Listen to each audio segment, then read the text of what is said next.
Welcome, ladies and gentlemen, to the special council meeting.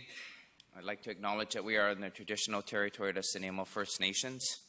I'm going to reconvene this meeting. Introduction and late items, please. Ms. Curry. Thank you, Chair. On the agenda this evening, we have a 10-minute recess that will be scheduled for 9 p.m. We're adding agenda item 10A, Development Variance Permit Application number DVP 302 for 731 Chestnut. We're adding a delegation from Janice Korsnell. For agenda item 10A, DVP 302 731 Chestnut, we're adding a letter of opposition from Barbara and Ian Hardesty. And we're also adding a letter of opposition from Gary and Bobby Short, as well for the same DVP, a letter of opposition from Brecon Hill Community Association. And that's it. Great. Thank you. Council, do you have any late items? Councillor Beswick. Thank you. Just make a just hit his mic. Or next. Thank you. A request to bring forward the Canada 150 delegation to the front of the meeting. Okay, thank you. Councillor Brennan. I'd like to add Carol Matthews as a delegation to, let me see what it is. I guess to follow Rebecca Chan. Yes. Okay, thank you. Councillor Fuller. Yeah, a couple delegations.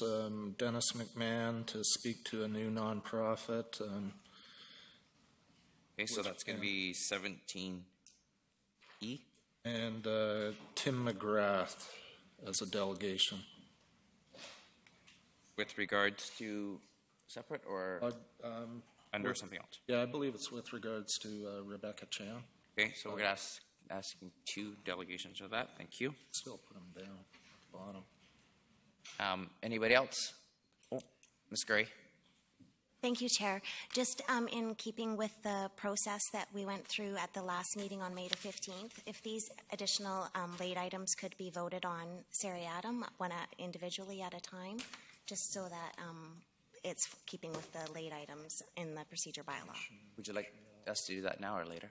Yes, so if you could vote on each of them, and then you can vote on the agenda as amended after that.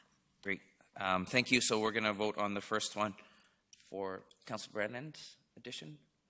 Carol Matthews. Oh, yeah. Oh. Okay, so we're going to bring forward Councillor Beswick's motion to move Canada 150 to the beginning of the agenda. Seconded, Councillor Thorpe. All those in favor? Thank you. And the second item?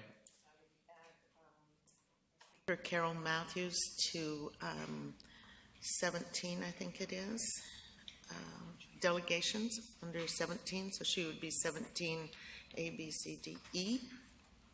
Thank you. 17E. Seconder, Councillor Thorpe. All those in favor? Oh, sorry. Yes. If these subject matters are adding to a list that gets to the magic number of 4, then that limits the speakers on to 5 minutes each. Is that correct? From what they may have thought was 10 or something greater than 5? Yes, through the chair to Councillor Beswick, if there's over 3, so it gets to 4, like he said, then it's 5 minutes each. Your head 4. Okay. Thank you. Great. Thank you. So let's call the question. Oh, Councillor. No, that's Carol Matthews. Is that Carol? Yep. Call the question. Thank you. Opposed? None. Thank you very much. The next one was Mr. Dennis. Actually, it'd be Tim McGrath because he's going to speak to Rebecca Chance. Okay, so we're moving Tim McGrath, and that is going to be F. Okay, we have mover, seconder, please. Seconder, Councillor Thorpe. All those in favor? Opposed? Great. Opposed? No. Passes. Thank you very much. And then we're on G, which is Dennis McMahon. Dennis McMahon. Thank you. I got a mover, seconder, Councillor Thorpe. Thank you very much. All those in favor? Great. Thank you. Moving down the list, Councillor Yocum. I was emceeing an event down at Sanebo and grad. I'd like to discuss, I don't know if this is the right place, I don't know formalities. We had an email going around about some people wanting us to do a photo op for the land spill thing. I want to have that conversation. I don't want to hide it in camera. I'm tired of us being in that room hiding serious subjects in camera. And I'm not comfortable with that whole conversation without being debriefed in my whole time on this council once on this subject. I'm going to pass it on to our acting CEO with regards to that because I think he did send a memo. Yeah, to he that. did. Great. And Victor? Chair, we did send a memo briefing you on the subject matter, and if council so wishes to have another meeting to discuss that, we will do that. But we'll wait for your direction. Great. Follow up here, or acting there. I'm struggling and everything over here. I don't know. It's a very serious subject, and I don't know I don't even know if warrants in camera anymore or not. But nonetheless, I have no problem discussing this in the open because it's the citizens of Nanaimo, and I'm not comfortable with the agreement of the past. But I'll wait for that meeting, the right place and time. So I look forward to that meeting to discuss it. Thank you. Today or in a future date? I think so that staff can actually prepare adequately, we'll probably have to set up a different meeting, and we can work between Councillor Yocum and the city clerk to make that work. Okay, so to follow up, so where are we then? Like when we get an invite to do a photo op and pretend, yay, let's champion this photo op out there, proceeding that long way. What if we're not all in support of it? Is there any way of having a conversation? Because I'm not a fan of going to photo ops just for the sake of photo op. Meaning, are we endorsing it? Because at this point, I'm not. I'm just one person. I'll leave it at that. Thank you. Great. Okay. Thank you. Next, Sheila, did you have anything? Ms. Gray? No. Sorry. Councillor Beswick, you're still in queue? No. Move adopt the Okay. agenda as amended. Thank you. We have Oh, sorry about that. We wanted to acknowledge Mayor McKay. Are you on the phone? Great, thank you. If we don't hear from you, we'll expect you to be voting in the positive. Thank you.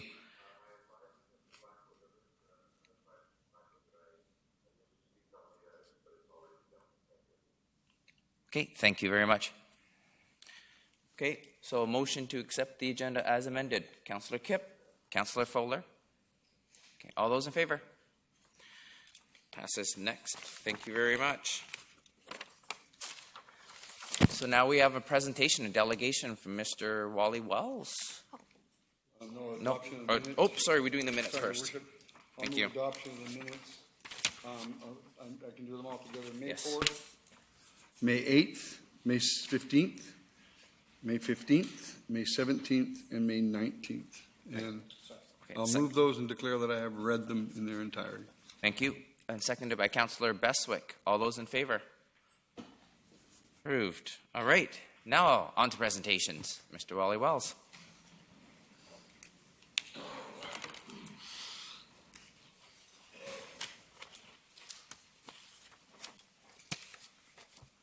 Good evening, Acting Mayor and Council. Thank you for receiving us tonight as a delegation for the Canada 150 party that's going to be happening in the very near future. As you know, we've been planning almost 2 years now for an event that's commencing 1 week from today. Our activities will be beginning 1 week from today, and we're very, very thrilled and honored to have been your representatives to bring this party to our city.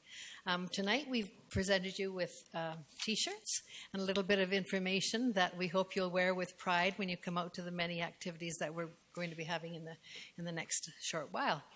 So we're going to, I know you've got a long agenda tonight, so we're going to try and make it as quick as possible. But on behalf of our board of directors, Wally and I've asked Corey Hostetter, who has been with us since the onset and who is now acting as she was initially our administrative director, and now she's our project manager. And she's going to speak to all of the overheads projection notes we have tonight. Thank you very much. Thank you. So for Canada's 150th milestone, our committee has included other events and programs that celebrate Nanaimo's history, diversity, and inclusiveness.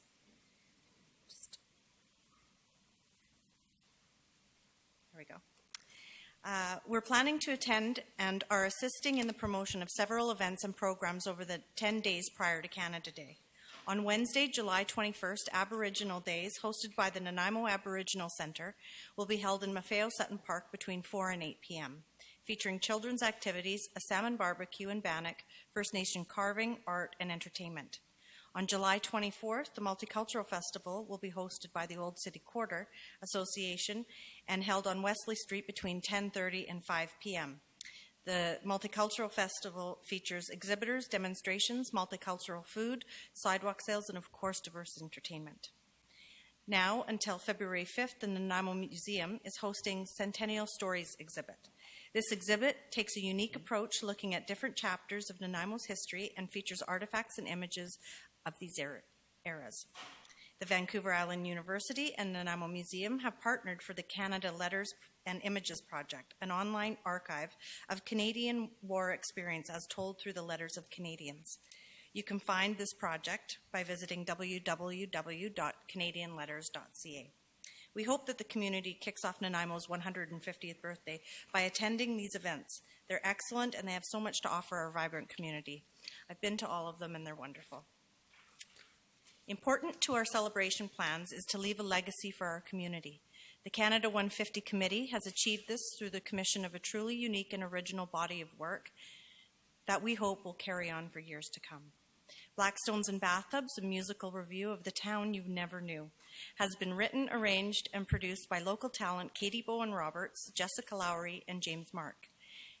This show is unique to Nanaimo, fun and extremely entertaining, and you'll be humming the tunes and talking about this for years to come. We can't wait to share it with the community and visitors to our beautiful and interesting and colorful city. Blackstones and Bathtubs will play at the Port Theatre July 2nd to 8th. Tickets are on sale now through the Port Theatre box office and offers matinee performance as well. We really urge the community to get their tickets right away. This is something that is going to leave a legacy and provides a pride of place for our community. So we say, get your tickets. And that's some of the creative that we've made for that, for Blackstones and Bathtubs.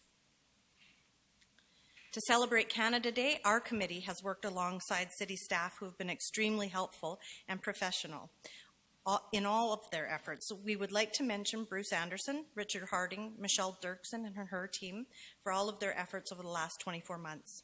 Along with the amazing traditions that happen on Canada Day and organized by the City of Nanaimo, other organizations and businesses have planned additional features to mark our nation's 150th birthday. We've got a rock climbing wall, the Shaw Kids Zone, a commemorative bathtub run hosted by the Loyal Nanaimo Bathtub Society. HMCS Nanaimo of the Royal Canadian Navy will be visiting, and tours are from 1 to 4 p.m. at the visiting vessel pier. And the Buffalo will fly over the Nanaimo Harbor. The park will be open from 10 a.m. to 11 p.m., and the Regional District of Nanaimo will offer free service to the park from 9 a.m. to midnight on July 1st. Our committee has contributed to the celebration in a big way. This year, we have produced the Nanaimo 150 Celebration Show. This is going to be an exciting show. It's huge. There's some of Nanaimo's most talented performers, musicians, and singers. We have Canada 150 Choir. There's over 60 singing voices, singing songs of Canada. We've got Rick Scott, Tiller's Folly, Calvin Dick, David Go-Go, Ken Levine, Fiddle Liam, and the Musicians Association Big Band. The show starts at 6 p.m. until 10 with intermission, and we suggest to the community that they bring a chair or blanket early as we anticipate a very, very large attendance for the show. To end the evening, Nanaimo will be treated to an amazing display of fireworks, and we know that will be spectacular, something our community's wanted for a while.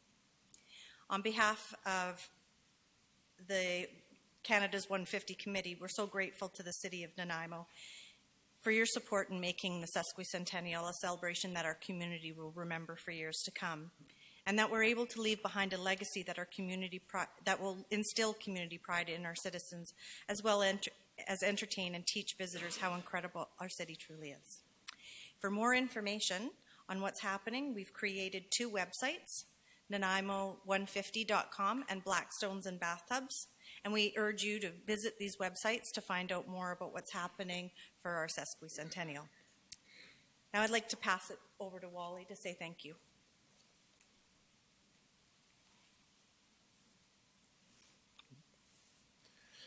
Without you, this wouldn't have happened, and we thank you for that. Every time we've come to council with an idea, you've said, yes, let's do it, and just make our wonderful city even more better. So thank you very much to council.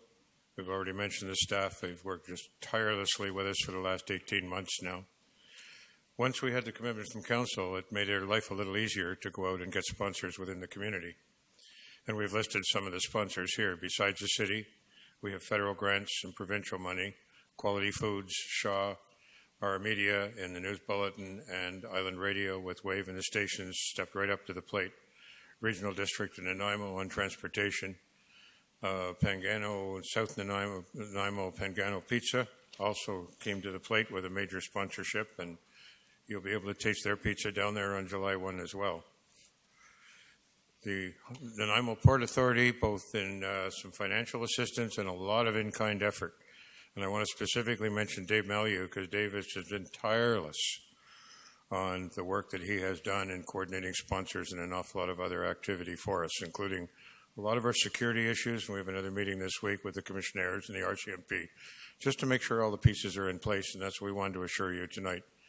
The Port Theatre, where the play will be, Sun Life, excuse me, Coastal Community Credit Union. We also want to thank Joanne Hogan, because when you have federal money, you have to have bilingual. And our French group in Nanaimo has been very, very good and very helpful in making sure the translations are not only done, but are correct, and the way that they should be and should be presented.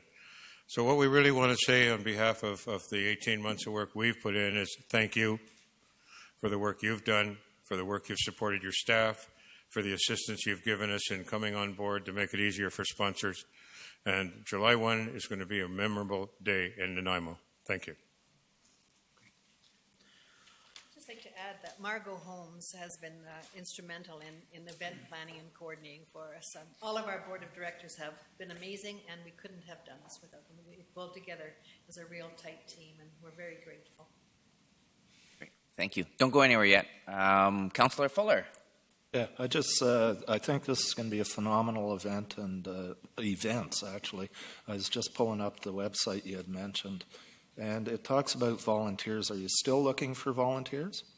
So if anybody out there wants to volunteer, go to the Nanaimo150.com website, and you can find out how to volunteer. It's quite easy, actually. Yeah, thank you very much for mentioning that. Yeah, and we also have a headquarters in this building in the VICC downstairs, and on Thursdays and Saturdays between 10 and 2 p.m. we've got volunteers down there that will take applications for volunteers, and we're calling them now. Cool. One follow-up to that, is there any way we can put something about this on the city website with a link to volunteering as well? I believe that's happening right now. At our last meeting, we discussed that, and somebody's doing that. Excellent. Thank you. Any further questions? Motion to receive from Councillor Beswick, seconder. Councillor Thorpe, all those in favour? Approved. Thank you very much. Great. Moving on. No mayor's report. Administration to be introduced.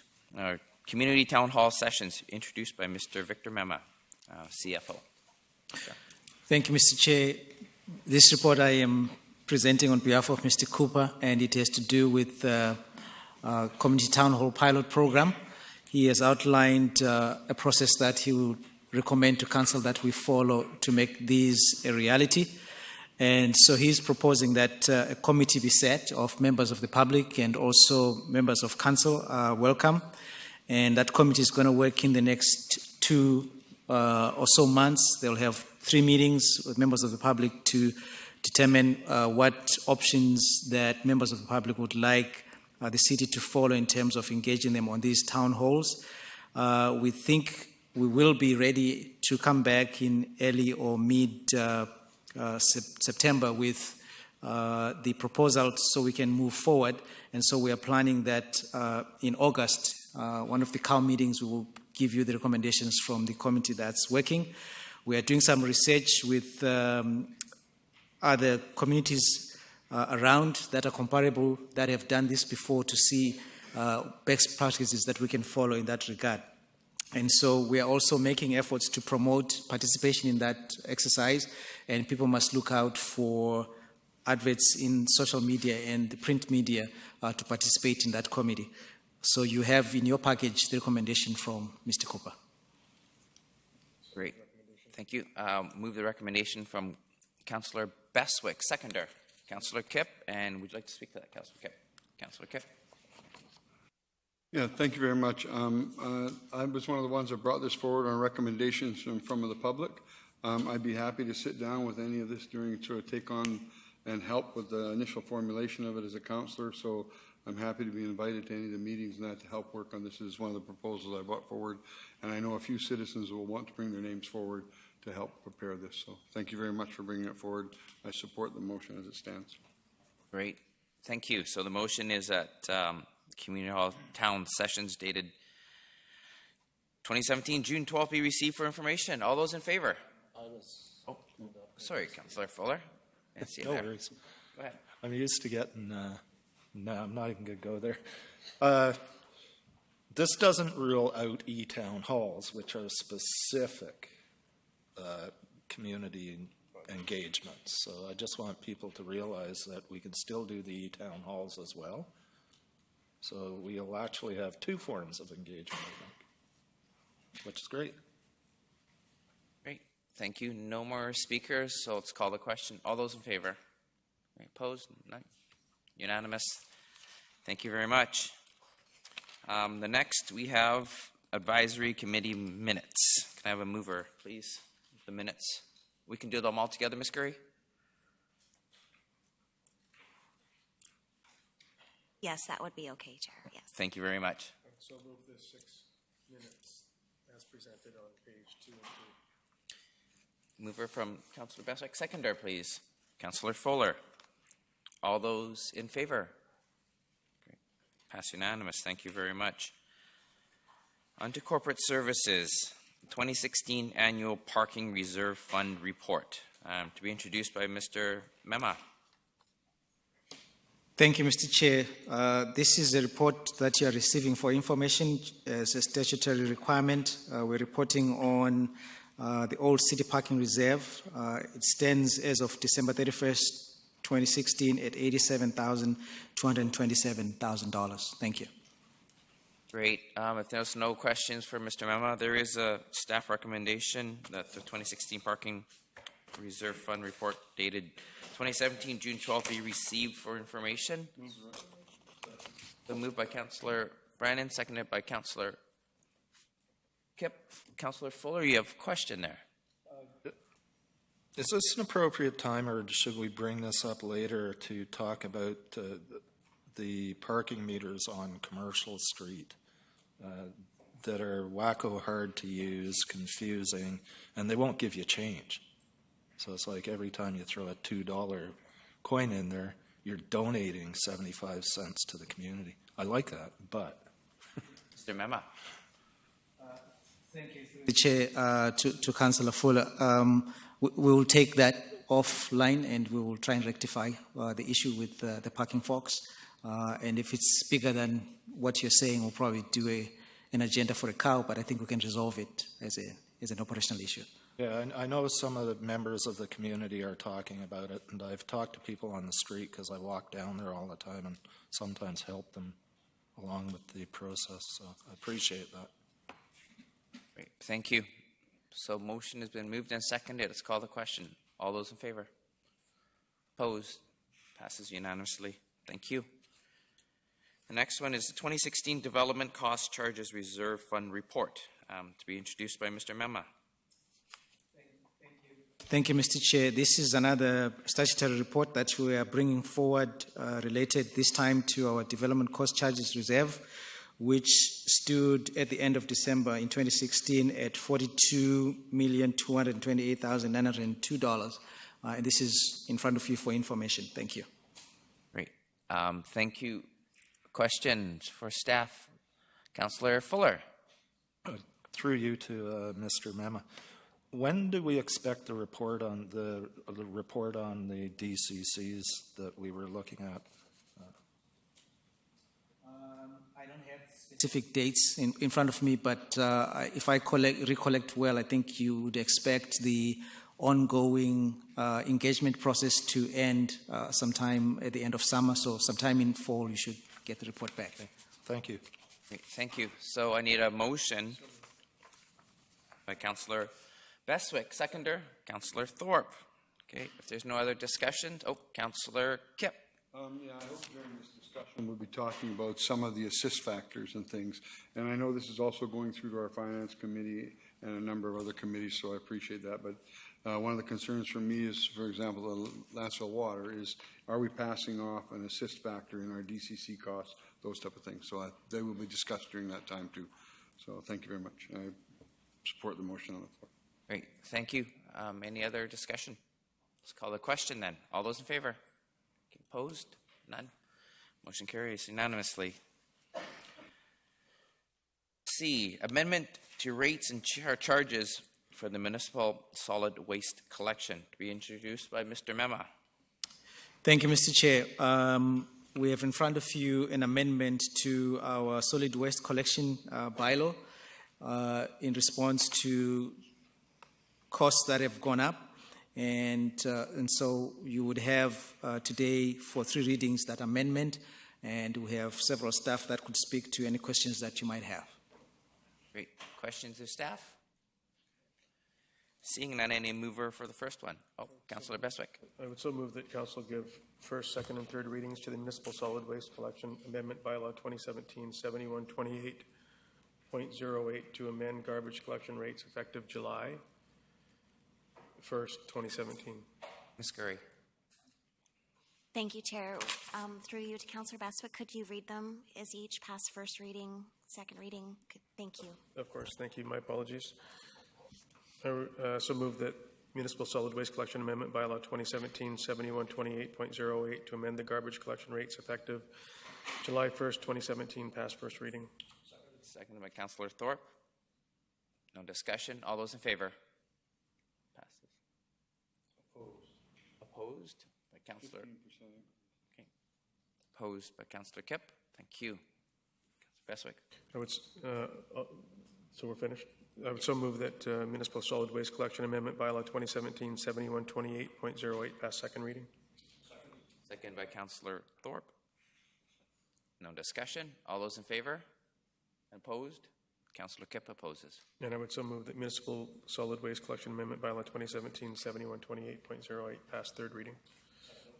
Seconded by Councillor Thorpe. Discussion? None. All those in favor? Great. Opposed? Councillor Kipp opposes. Thank you very much. Community Services.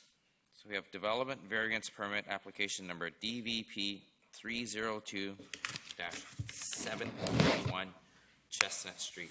It's going to be introduced by Mr. Lindsay, Director of Community Development. Mr. Lindsay.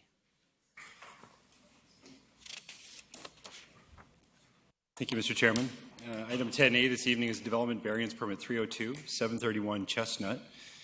This variance There's two variances included in this application. The first is to reduce the minimum lot size from 800 square meters to 592 square meters in order to allow for a detached secondary suite. And for background on that, the zoning bylaw allows secondary suites on almost all single-family properties in the community. There is restrictions, or there is the ability, I should say, to put it in a detached building if you're on a corner lot, on a lot with a lane, or a lot that's greater than 800 square meters in area. As this property does not meet any of these requirements, it's before you this evening as a variance.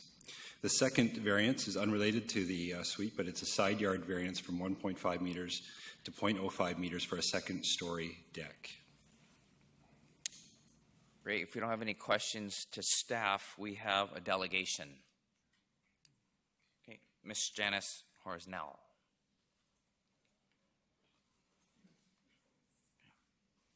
Does she have 10 minutes or 5 minutes? Great.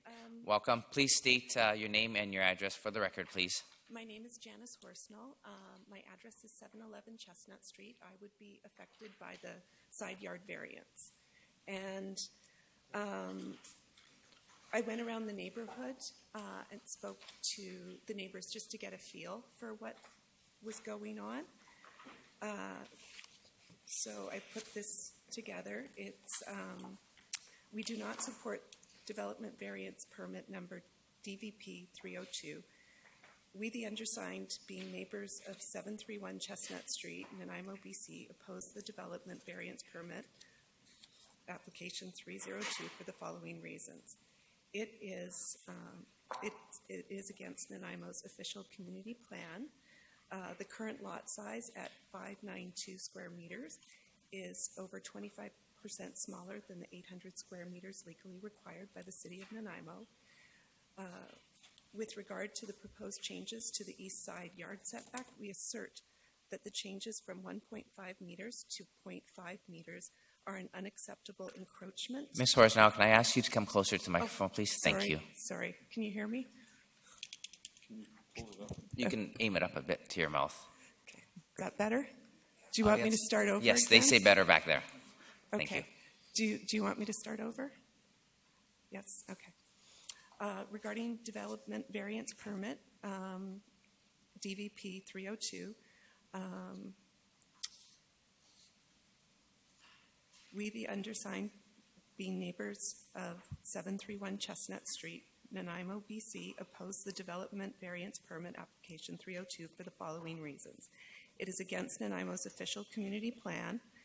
The current lot size of 592 square meters is over 25% smaller than the 800 square meters legally required by the city of Nanaimo. With regard to the proposed changes to the east side yard setback, we assert that the changes from 1.5 meters to 0.5 meters are an unacceptable encroachment. We are very concerned about the precedence of this application if it is passed. We stand opposed to DVP 302, and what I did was I went around and asked people to just sign, so I had a number, and I colored in pink all the people that were against, with Mr. Moore being in blue at 731 Chestnut. Great. Thank you. Is there anything else? No, that's No. Any questions for the delegation? Councillor Brennan. Sorry. Yes. And can you describe, changing from 1.5 meters to 0.5 meters is indicated here as an unacceptable encroachment. Can you say what that's like? Okay, I am the property adjacent to this. I am 2.4 meters at my side porch below his proposed side porch, and I have 4.5 feet from my side porch to the fence, which is my only access from the front yard to the backyard. And I am a gardener and I have dogs, and I use this multiple times a day for watering and wheelbarrows and dogs. It is also, I have 3 bedrooms on that side of the house, 2 bedrooms facing this side permit. at 731. I live mostly on that side of the house. It is the only access I have because I have a retaining wall and a driveway on the other side of the house, and the only way I can access the front yard is from the side of my house, where I have to go into the street to access because of a retaining wall. So this side of my house is very important. It's also noise,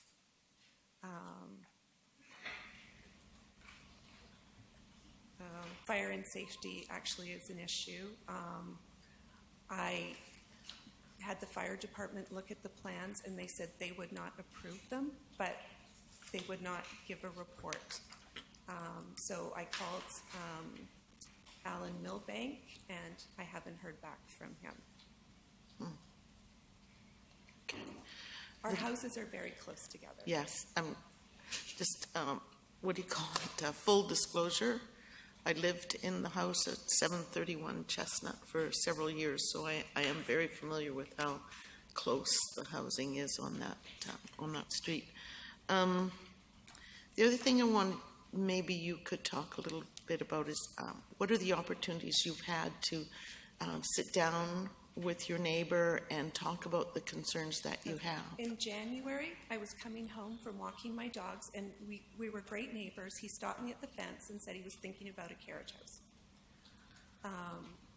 And that was pretty much the conversation. He stopped me again and said if he built a carriage house, he would like to bring the side porch up to code. It's just stairs and a landing now, for which is primarily used for putting clothes on the clothesline.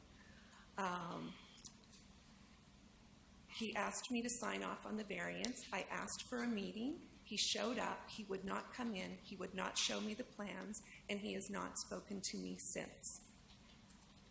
We were great neighbors, and now I'm stonewalled. I reported communication requests to the Breckenhill Community Association. I didn't know what else to do, and so I do have records of those attempts.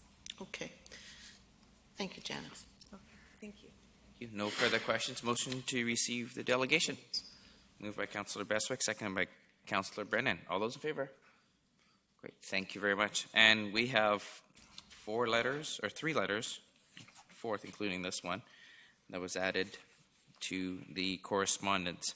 So at this time, it is requested that Council hear anyone wishing to speak with respect to DVP 302, which is 731 Chestnut Street. Come forward.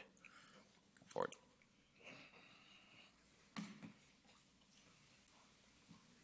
Great, thank you. And your name and address for the record, please. Good evening. David Moore, 731 Chestnut.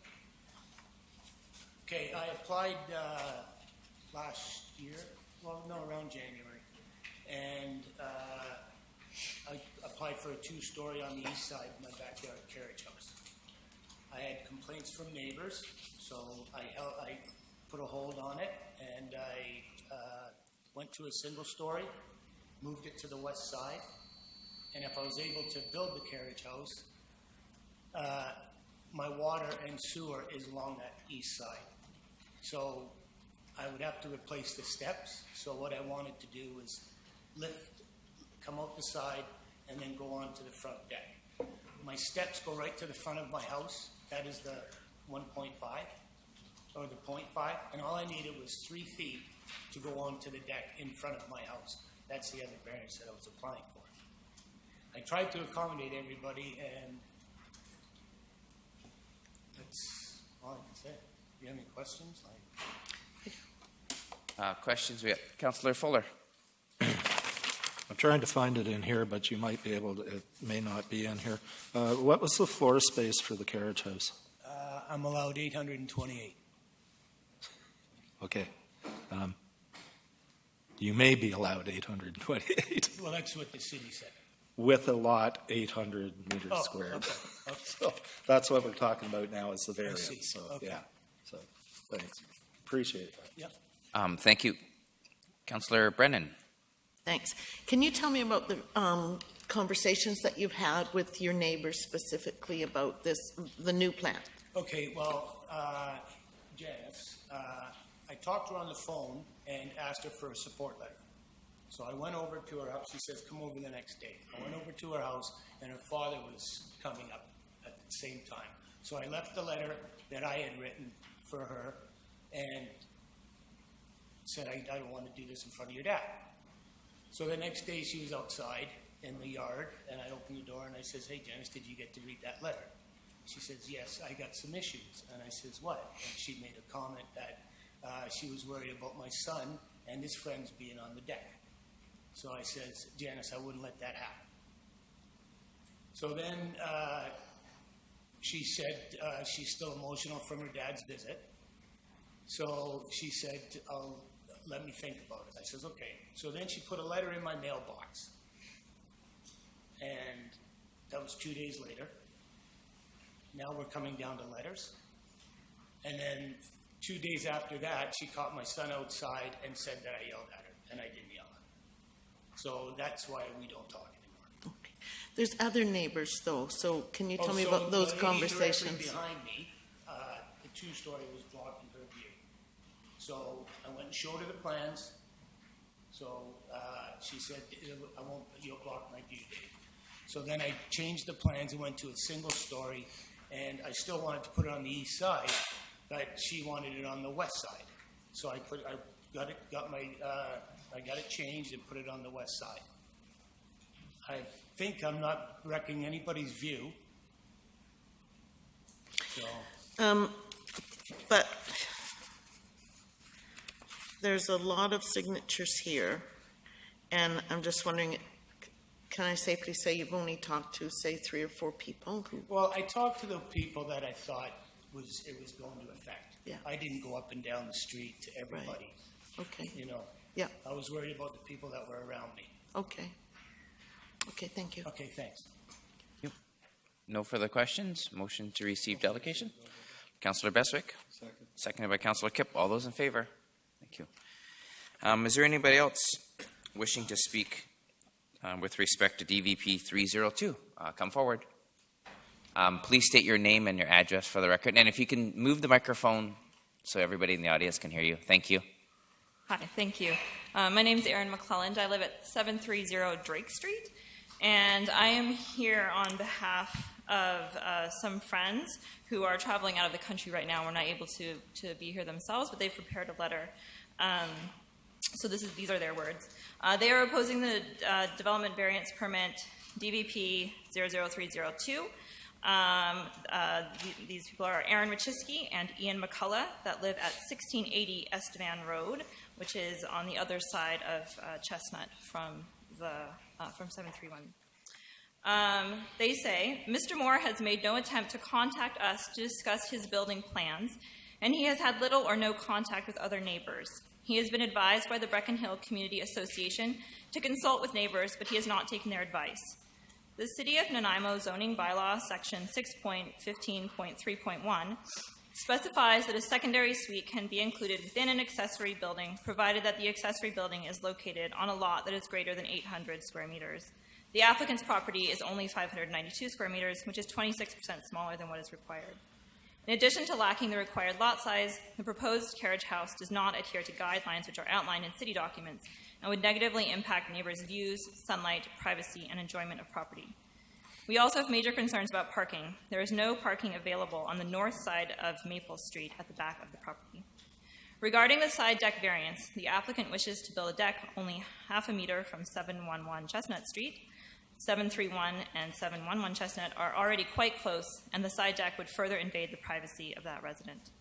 Given the insufficient lot size for a carriage house and side deck expansion and the numerous negative impacts on neighbors, we request that the Mayor and Council deny the requested variance. If this variance is approved by Council, there is concern in the Newcastle-Brecon neighborhood that it may set a precedent specifically for Chestnut and Maple Streets, and it will cause conflict among neighbors. Thank you. On behalf of Aaron Machiski and Ian McCullough. Thank you. Hang on a second. Councillor Brennan? No? Okay. Just take. Great. Thank you. Move to seat. Councillor Kipp, seconder. Councillor Beswick. All those in favor? Opposed? Motion carries. And please come forward and state your name and address for the record, please. Good evening. My name is Wendy Anthony, and I reside at 663 Maple.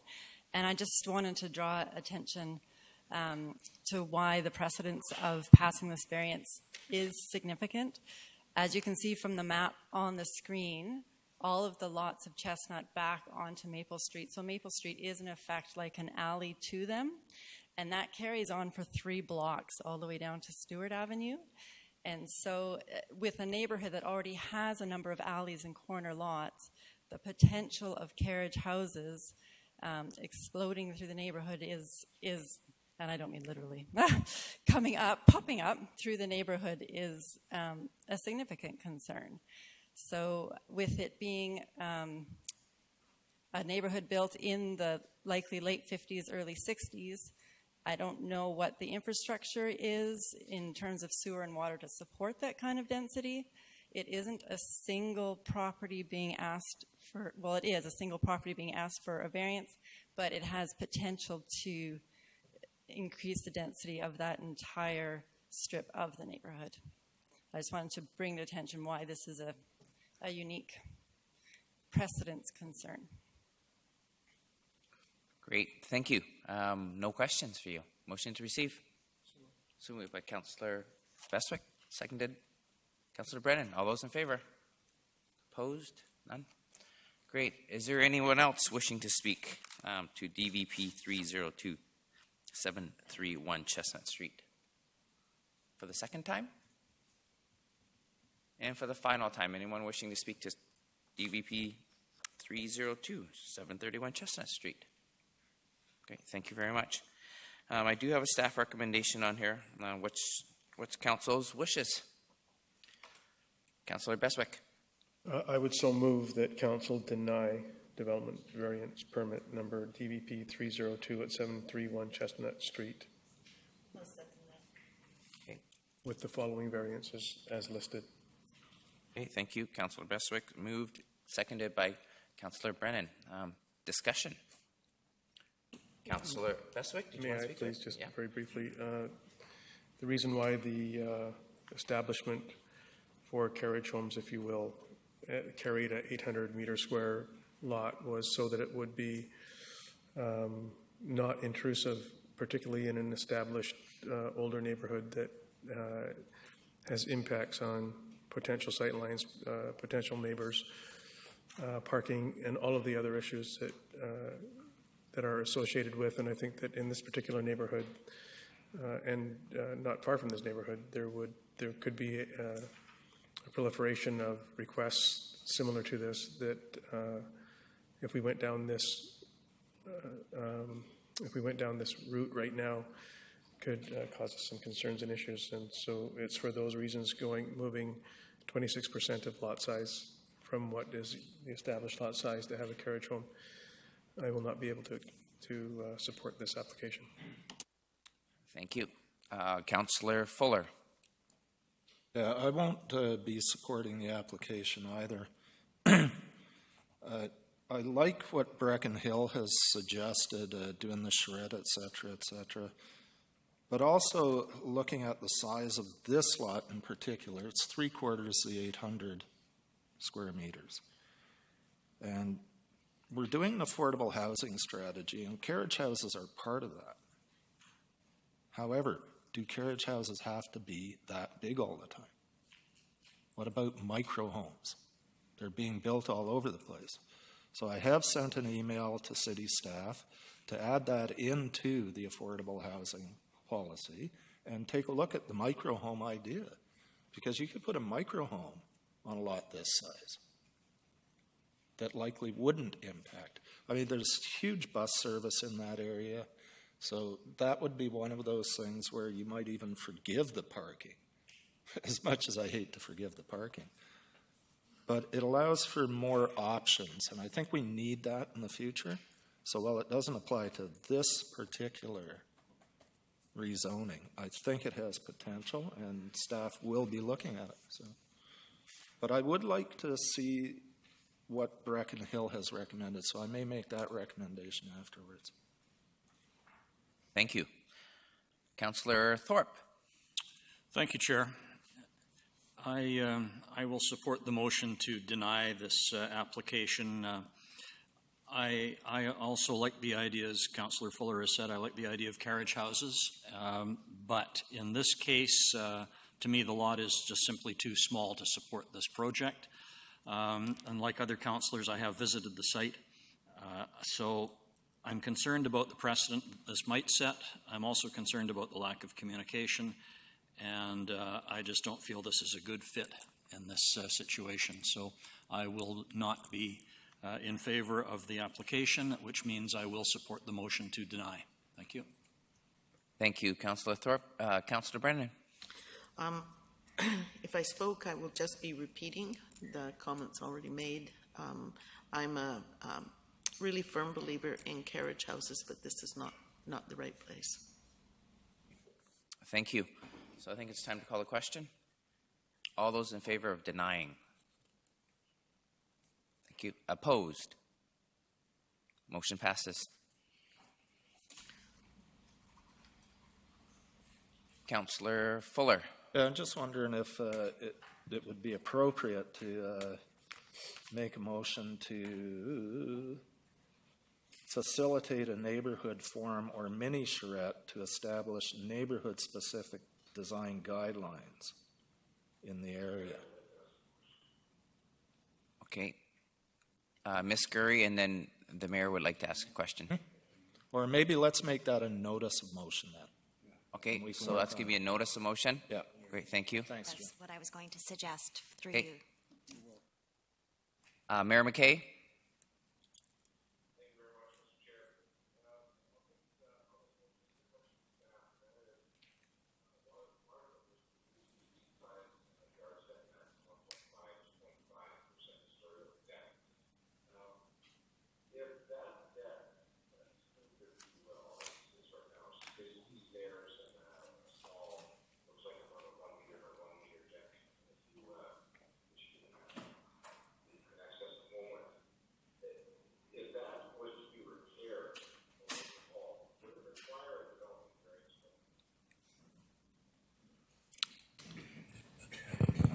Mr. Lindsay.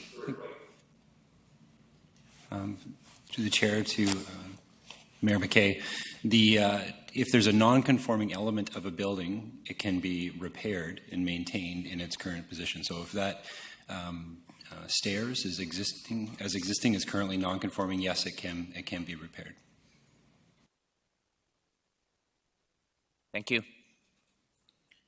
Okay, now on to the next one, development permit number DP 1008, 1015 Park Avenue, to be introduced by Mr. Lindsay. Thank you, Mr. Chairman.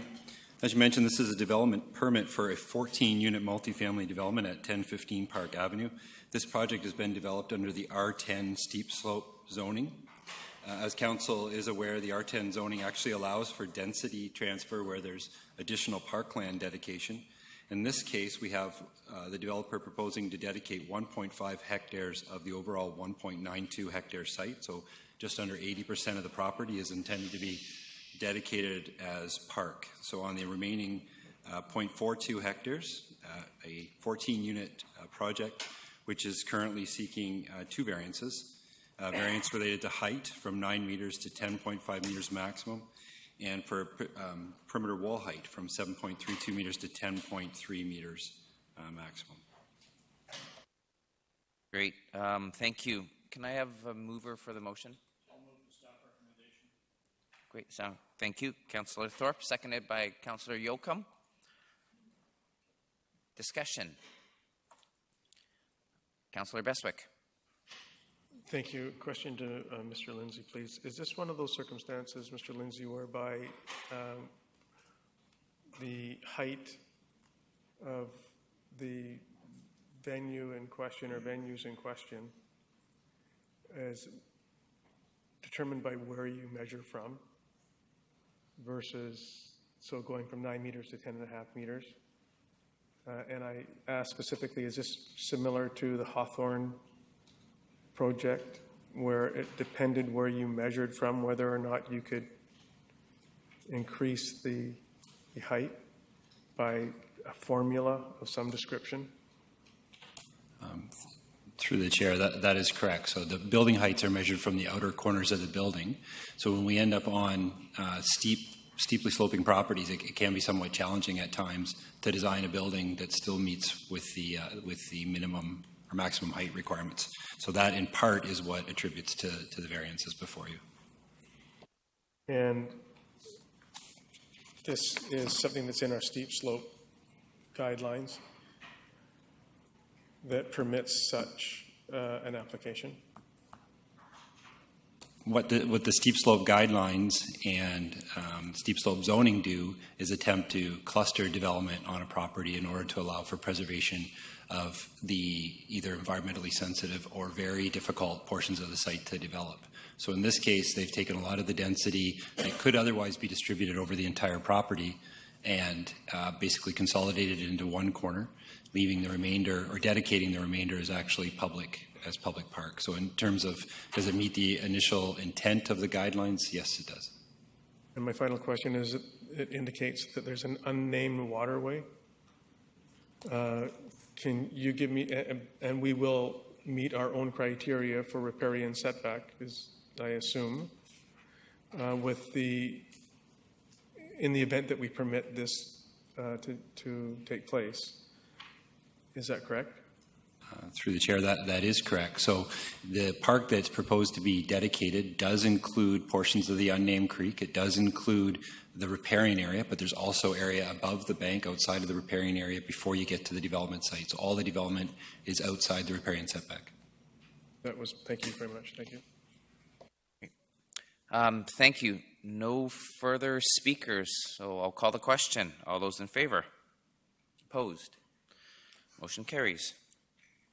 Next, we have development permit application number DP 1028-6025 Lindley Valley Drive, to be introduced again by Mr. Lindsay.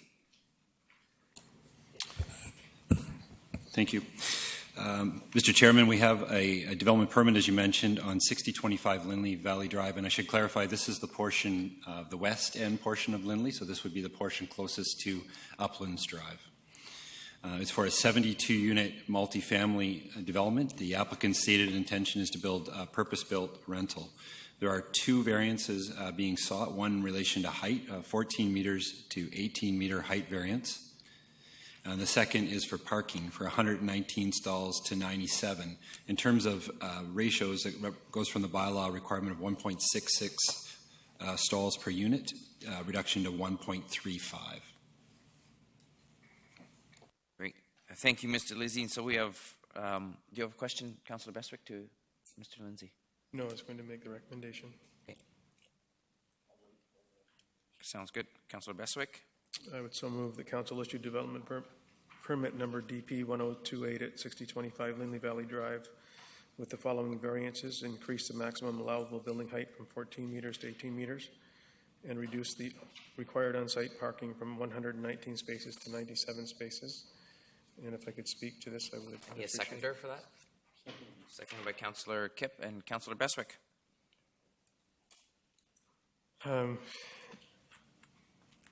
Once again, I find myself conflicted, and I'm not in conflict, conflicted with this because I always think that there's a place for underground parking. Yes, I get that it's an increased cost to the developer. But the impact that street parking and on-site surface parking has, and I think it almost gives an unfair advantage to those that are building rentals or affordable housing accommodations, and they in fact take advantage, if they can or should, of doing underground parking, at least to a percentage thereof. And I know that we're reviewing our parking requirements, and I know that we're reviewing our DCCs, and I know we're reviewing a number of factors, but as we continue to allow these developments with 19 and 20 and 30 fewer parking spaces, in recognition, yes, that they're close to a bus route, and I get all, and I understand all that, but it seems to put such a strain on the neighborhoods in which that they are built. And I understand that we need these. When, Mr. and Lindsay, can we anticipate the parking review coming forward for council's consideration and deliberation? Through the chair to Councillor Beswick, we originally intended to have an update to council either at the end of this month or early in July, which would basically outline the proposed bylaw, including a process for stakeholder and public engagement before we actually drafted the bylaw for introduction. So an update hopefully within the next few weeks. Thank you. And I'll just leave it at that for now. Thank you. Thank you. Councillor Fuller. Yeah, parking is always an issue for me, or it always has been. This one isn't so bad. I think the required is 1.66, is it not? I don't know what this works out to, but it's more than one. 1 point. Okay, I haven't read that part, but 72 units, 97 spaces. At least it'll have parking for guests. So I will support this one, and I really look forward to that parking study. Had it been less than 72 units, I would not be supporting it. 72 spaces. Thank you, Councillor Fuller. Councillor Beswick, you wish to speak again? Yes, please. Okay. I've asked this very same question, I think, on the last 2 or 3 or 4 similar developments of this size. And when developers come and ask us for variances to suit their needs and requirements and suggest, because they operate 8,000 units across Western Canada, that it should be, that the reduction shouldn't be an impact here in Nanaimo. I take that as a little bit trite.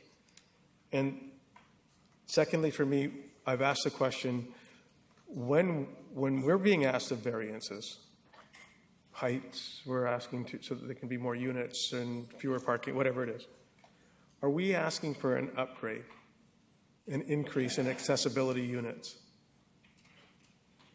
Because one of the things that is becoming extremely need-driven is accessible units.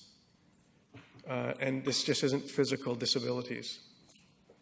And so when people are coming and they want to build downtown or they want to build wherever, it's irrelevant to me where they want to build. It's that they're building to meet the needs when they're asking us for variances. So does that conversation, beyond just what the BC Housing Authority says, meets the threshold for accessibility? When do we say, this is what our city direction is? How do we get to that place so that we can service the needs of more accessible units in this city? Certainly it does come up in the conversation regarding the development of lands, and in fact it's in there is density bonusing provisions in the zoning bylaw for homes that are built. The code refers to it as adaptable housing. So that provision's there, but it's not ranked in any priority. There's a number of ways for people to achieve density bonusing, but it's certainly not. It's not prioritized over other items. But it is part of the conversation, yes. And we do have the occasional development which has included adaptable housing. Thank you. Just a very quick follow-up. So I know that we have a scorecard and we have a point structure now. And if they meet a certain threshold with a combination of so many different categories or headings with certain points, they can do what they can do in a myriad of interpretations. But in something, to me, that this is something that needs to be emphasized. And I'm wondering how we do move that meter. How do we move that bar? Mr. Chairman, what I can say is that certainly at a staff level, we've had this discussion within the context of the housing study that's underway. I know it's an affordable housing study, but we have had the discussion about adaptable and accessible homes as part of that report, and I'm hopeful that we're going to have some recommendations come out of that. Thank you very much. Thank you. Councillor Fuller. A quick question with regards to accessible units. Through you to staff, is there any requirement on a percentage of accessible units in a development? Not in a residential development. So there is, for example, this is the building code we're talking about, BC Building Code. It does have requirements in something like a hotel, for example. There's a requirement that a certain number of units be accessible. What the code says is if you are building adaptable units, you have to make them fully comply with the code, and that would include things like counter heights, heights of receptacles, door widths, level access. Those are the types of things that are sort of addressed under the code. Yeah, I'm aware of what they're like. The youth apartment building actually has one, but silly them, they put it on the second floor. Yeah, but that's BC Housing approving these things. So for the extra height, which is 4 meters, that's an extra story to that building, it looks like. What did they offer us for that extra story, for that so-called bonus? Mr. Chairman, I don't know if staff basically approached it as a bonus. In our opinion, that the OCP talks about 4 to 6 story heights in corridors as being appropriate, so that was the starting context. But also, largely from a design perspective, some of the earlier options, as I understand it, had actual units that had access right out into the parking lot, at-grade parking, and staff worked with the applicant to actually introduce some under-building parking in place of those units and actually take some of those units and put them on what becomes the 5th floor. So create, in staff's opinion, more livable space for those units. So there is underground parking too, then? Sorry, Mr. Chairman, there's under-building parking for under-building, a number, gotcha. yeah. Okay, gotcha. Different. Great. Thank you. It doesn't seem like there's any speakers. I support this project because this is one of the few projects that have come before us with rentals that offers a co-op community garden. There's community box gardens down there for residents. They also have, seems like they're going to be dog friendly. And I think we hear from a lot of residents that a lot of these buildings aren't pet friendly because they have a dog run that they're offering for their tenants. So I would like to see a playground on there, but having some trees in that is really nice. So unlike some of the other ones that we approved, the parking variance hasn't been as drastic, and the amenities that they've added are interesting. So I support it. I have Mayor McKay online.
Thank you. Councillor Kipp. Yeah, I just want to touch on the thing about universal design. That's not only adaptable design, but a universal design that meets a lot of those needs in most of our construction. And that would be something council would have to pass as a bylaw or a process to include universal design. Part of that is to make an adaptable housing means that you would even design a closet so eventually it could become a lift between floors. So there's a lot to it, but it would make the ability to adjust housing and meet the needs of people as they grow older would be an interesting one too. And I think, like say, the dog run is an interesting idea because we hear lots of concerns about people with pets that are in that renting market and can't find a place. So I suggest that is a play area too, that it works. But I support this development. And yes, we are having some concerns, but the newer buildings we've put up, I have seen. So Townsite Road, or in the Townsite area, is a little bit different, it seems, because there's such a traffic generator there from the employment centers. This is different. It doesn't have as big an employment center around it, so parking is not as premium as in some of those other areas where our density is going. So I support the motion as it stands. Great. No more speakers, so I'll call the question. All those in favor? Opposed? Motion carries. Thank you. The next we have development permit application number DP 1046, which is 253 Victoria Road, and to be introduced by Mr. Lindsay. Oh, Councillor Yoakum. You're jumping the gun. We're waiting for a presentation. Okay, Mr. Lindsay. Thank you, Mr. Chairman. As you mentioned, the development permit 1056 for 253 Victoria Road. Council may recall this property because there was a development permit that was issued just over 2 years ago now for a multi-unit building. This has been a revised proposal, and it's actually been reduced to 7 live-work units on the property.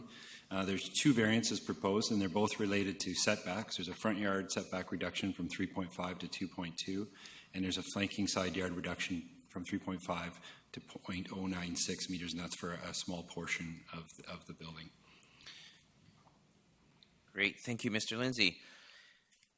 And we have mover for the motion, Councillor Yoakum. Do I have a seconder? Oh. Councillor Brennan, second. Discussion. Seeing none, I'll call the question. All those in favor? Opposed? None. Thank you. Next, we have rezoning application number RA 374, which is 1875 Boxwood Road and 1900 and 1990 Griffith Road. To be introduced by Mr. Lindsay again. Thank you, Mr. Chairman. As you mentioned, this is a rezoning application for properties on Boxwood and Griffiths Road. These are the lands that I would describe as south of the Boxwood Dufferin roundabout. It's the site of the former auto wreckers property. The proposal before you is to amend existing zoning boundaries to better reflect the proposed subdivision and development of the site. This project's exciting from staff's perspective because it includes the extension of Boxwood South, ultimately allowing for the connection out to East Wellington, which we think will significantly improve industrial traffic in the area and reduce truck traffic on Bowen Road. Great.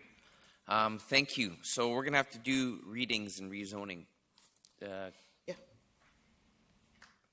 So I have a motion? I would move. Are we on to the recommendation of the zoning amendment bylaw 2017? Yes. Yeah. First reading. Okay. That zoning amendment bylaw 2017 number 4500.109 RA374 to rezone portions of the subject properties at 1875 Boxwood Road, 1900 Griffiths Road, and 1990 Griffiths Road from Light Industrial 12 to Highway Industrial 11, Highway Industrial 11 to High Tech Industrial 13, Highway Industrial 11 to Light Industrial 12, and High Tech Industrial 13 to Highway Industrial 11. Pass first reading. Great. Thank you. Those are ayes. Those are ayes, not one. What is that? I-1? Yes. Sorry. Great. And the But second my eyes don't work that well. by Councillor Thorpe. All those in favor? First reading. Good. Opposed? None. And second reading. That zoning amendment bylaw 2017, number 4500.109, pass second reading. Second by Councillor Thorpe. All those in favor? Opposed? None? Thank you very much. And that council directs staff to secure a covenant for modified road cross sections prior to the adoption of the bylaw should council support the bylaw at third reading. Council. Thank you. Councillor Thorpe, seconded. Discussion. Councillor Beswick. Just a question to staff. Could you just please explain to me in something that I'll be able to understand what just that means? Sorry, what the bylaw amendment? It's probably most easily described by looking at page 128 and 129 of the agenda. So maybe I'll ask that we start and put 128 up on the screen. So there's the outline of the current zoning boundaries for the property. And you can see there's existing I-1, I-2, and I-3 lands. The next slide shows the proposed subdivision, and it's largely determined by the road allowance, the extension of Boxwood Road that I mentioned earlier, connecting ultimately down to East Wellington, and that was the city's direction of where the road generally should be located. The developers realigned their subdivision, their proposed subdivision, to reflect that road layout, and is requesting realignment of the zoning boundaries to meet that new subdivision layout. So again, the property would remain I-1, I-2, I-3. It's just a reconfiguration. Thank you. Great. Thank you. Councillor Brennan. Thank you. Just a sidebar note here. When I heard Dale say that this was really exciting, I knew that I'd been here too long because I thought to myself, yes, this is really exciting. And I think it's time to look for other entertainment. But it is, actually. It's quite remarkable. It's exciting for the planners, I should say. Great. Thank you. Do we have any other discussion? Councillor Yoakum. You can probably call a point of order because it's way off subject, but whilst it's fresh there, Boxwood, we have to seriously do something at Boxwood there as Vibe again, and Vibe does a great job. They're community champion. They're beautiful performance this weekend, and as my daughter was saying, standing and watching, and the traffic in there is insane. We seriously, I know we heard the argument, there's training courses. Well, kids' lives are worth more than some training courses, so we really got to think about seriously putting something there because they were just hauling down Boxwood, as everyone in Nanaimo knows. Thank you for allowing me to digress. Okay. Thank you, Councillor Yoakum. So I'm going to call the question if there's no other speakers. All those in favor? Motion passes. Thank you very much. Next, we have rezoning application number RA 3765030 Hammond Bay Road to be introduced again by Mr. Lindsay. Thank you, Mr. Chairman. Another rezoning application, 5030 Hammond Bay Road, as you mentioned. This time it's from rezoning from R1 to R5 in order to permit a 5-lot subdivision. The proposed lot sizes would vary from 400 to 420 square meters. Great. Thank you. Do we have a motion? Do I have a mover? So moved by Councillor Beswick and seconded by Councillor Brennan. Discussion.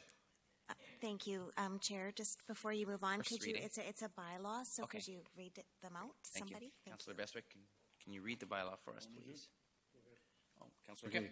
The zoning amendment bylaw 2017, number 4500.110, that's RA 376, to rezone 530 Hammond Bay Road from single dwelling residential R1 to single dwelling residential smaller R2, past first reading. Thank you. And seconded by Councillor Beswick. And Councillor Beswick, you have a question? Yes. The property, the question to staff. So 5030 Hammond Bay, the property that's backing this has 4 lots. It's almost an identical piece of property, but there's 5 homes. Is the house that's currently on 5030 staying or going? And will there be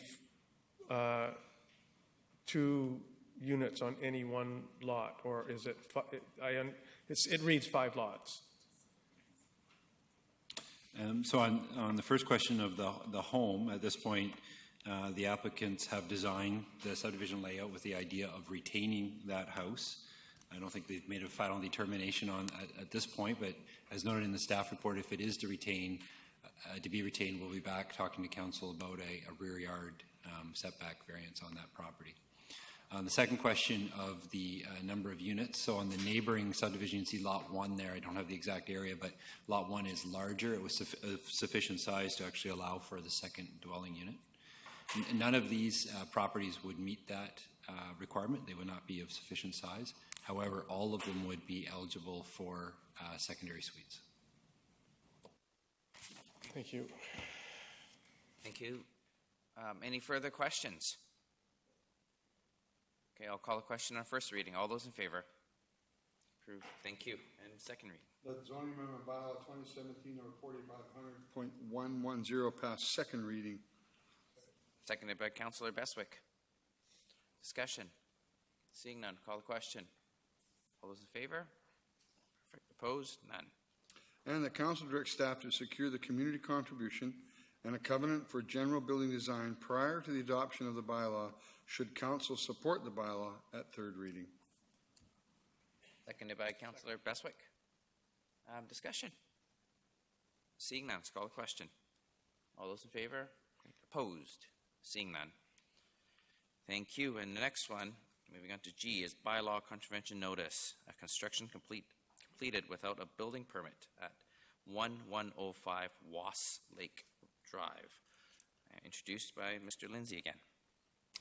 Mr. Chairman, as you mentioned, this is a bylaw contravention notice for 1105 Wass Lake Road. It's related to work that was done to enclose a deck without first obtaining the necessary permits. And as such, staff are recommending that a Section 57 notice be registered on the title of the property. Great. Thank you.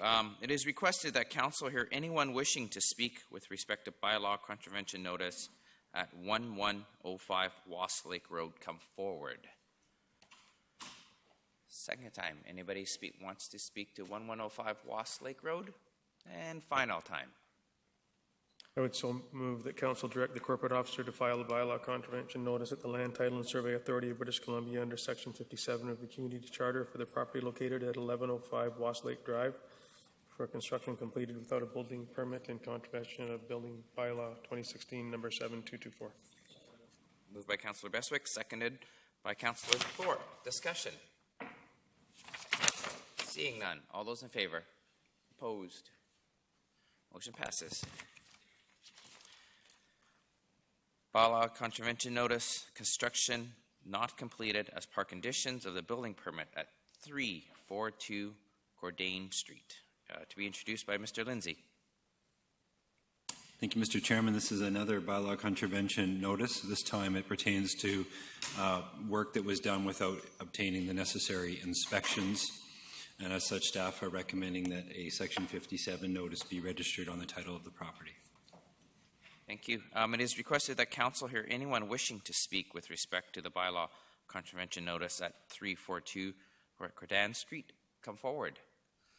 Thank you. Please come forward, say your name and your address, please, for the record. Hi, I'm Angela Clark, and I live at 342 Cordain Street. I am working with Whole Show Restoration and New Home Warranty to try and sort out how they're going to resolve this problem and ensure that all the inspections are going to be passed. We've had quite a nightmare in regards to this property since I bought it in 2013. It was my first home. I'm just hoping that I can maybe get an extension or an adjournment of some sort so that these companies can figure out how to fix this problem. Great. Thank you. How much time are you requesting? Unfortunately, Whole Show is unable to give me a timeline, so I don't know if I should be just adjourning it and coming back in a few months and updating where we're at, or what the appropriate steps are. Great. Thank you. Any questions for the delegation? I'm seeing. Oh, Councillor Kipp. Yeah, you're saying that you have no timeline. You are in contact with a restoration company. Yes. Would 90 days suffice? Sorry, pardon me? 90 days? Or is that, It could possibly be it's 90 over summer? So- for at least a plan to be in place. I hope that it's sooner. I do have a tenant in my suite that I will need to be providing notice to. Me and my family will need to vacate the property in order for the renovations to again occur. So I think probably realistically it's going to be longer. I'd make a motion for 90 at this point. Councillor Bestwick. I'm sure staff have explained to you, this is a notice on title. And if you had an extended period of time and you were working towards rectifying the situation, you could in fact even come back and get another extension. As long as you're showing, in my humble opinion, and we have to protect the interests of the greater good of the community and all that stuff, and by putting this notice of title on. But it can be taken off at the point in time when you reach your goal. So this really isn't a penalty. It's really not punishment. It's just putting a notice on title that you have a certain period of time in which to get the work completed. And if 90 days, as to Councillor Kipp's point, doesn't work for you at the end of the day, I think we've been quite conciliatory to when people are making efforts. When you're making efforts to get the job done, then I think that we're quite compassionate about that. You're here tonight, you have a concern, you have an issue, you obviously wish to look after this. Some people don't show up, but that suggests a lot to me. So I'm hopeful that if we said 90 days, that it may be enough. And if it's not, then please work with staff. Mr. Lindsay, can you help with this? I guess what I would say, Mr. Chairman, is if council deferred it for 90 days, staff would report back at that time. And if there had been a building permit submitted and the works were underway, that's great. If not, we'd likely be back asking council to proceed with the notice on title. But as Councillor Bestwick mentioned, if the applications are moving forward and people are responding and addressing the issues, from staff's perspective, that's a positive step. Yeah. Councillor Fuller.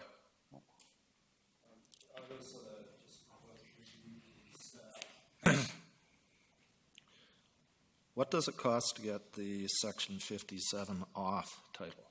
What's the rough cost? Through the chair to Councillor Fuller, it's $300. So that would be an added expense to you. So hopefully 3 months will be enough time to get things going, and then bring it back. And if you need a bit more time, we can always give it to you. Thank you. Councillor Yoakum. Thank you. Definitely support the extension. Thank you for coming forward this evening. And I feel for you that your first home has been, I'm assuming, somewhat a nightmare. Reading here, and I'm pleased that you're coming forward and see where we get to in 90 days. Get the ball moving. Thank you. Definitely in support of this. Thank you. Councillor Kipp. Thank you.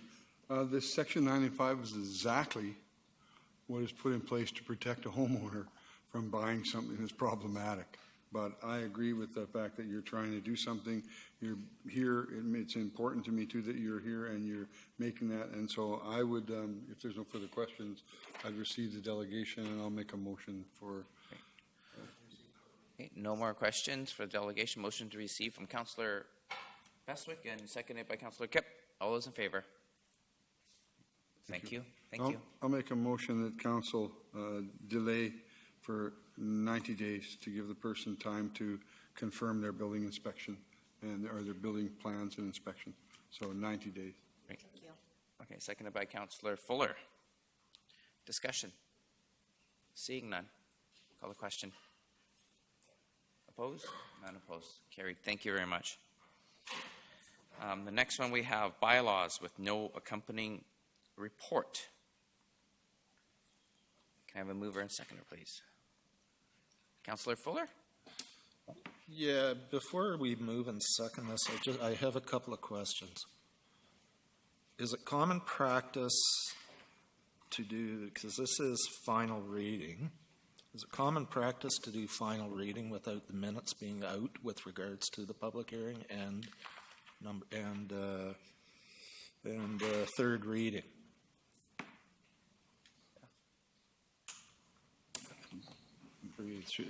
Through the chair, council's required to either have the minutes or have attended the public hearing before they vote on the bylaw at third reading. And in this case, that has been done.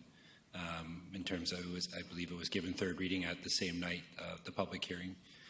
So in that case, council can now proceed and vote for adoption. Well, I'm just curious because I know I wasn't there that night. I missed that particular public hearing. So in my opinion, I can't vote on this. But it would have been nice to be able to see the minutes and who voted in support of it, who voted not in support of it prior to it coming up. But it didn't, so. Through the chair, I think I'll seek the clerk's direction on this, but I believe Councillor Fuller is correct. If you have not received, if you weren't in attendance at the public hearing and you had not received yet the minutes of the hearing, you cannot vote on the bylaw. Thank you. Ms. Gray? Thank you, Chair. I'm just trying to determine if these were the minutes from the 2 meetings ago or the last meeting. If it was the one that was on May 29th, those minutes have not been produced yet. 1 through 4. Meeting was May 4th, May 29th. I was out. So the minutes from May 4th have been produced. I cannot find them at all on the website. I actually worked an hour today trying to find them.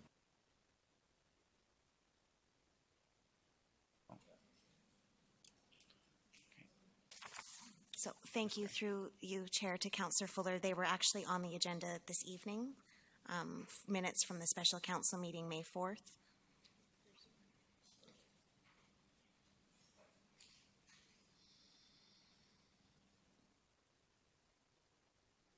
Actual minutes on there or just approval of the minutes?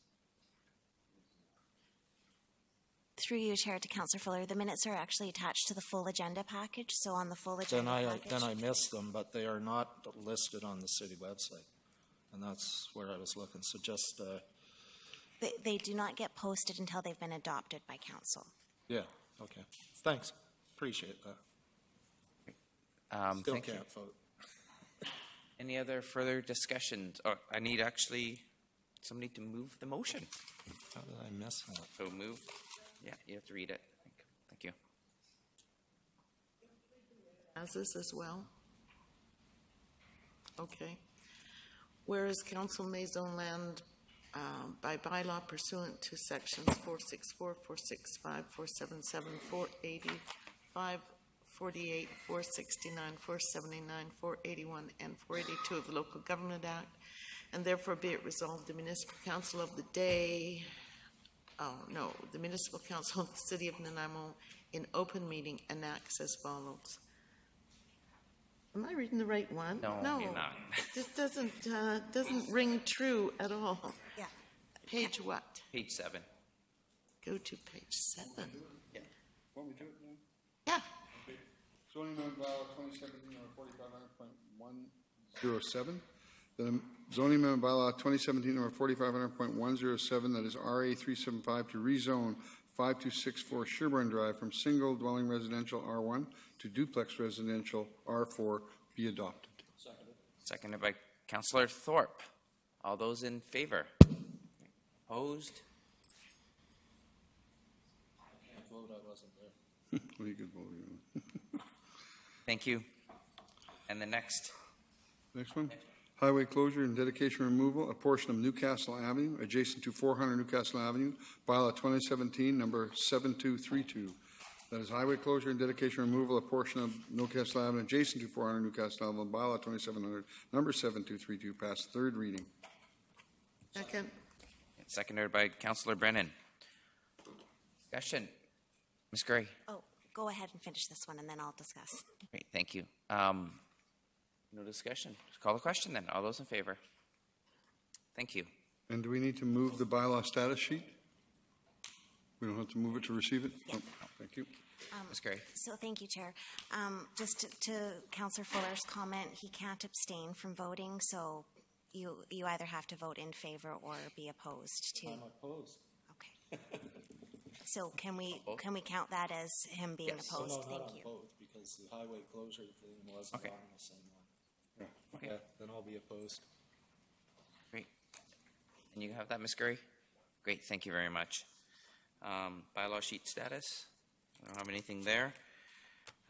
Correspondence related to council reports of council, we have nothing. Council appointments, there's nothing.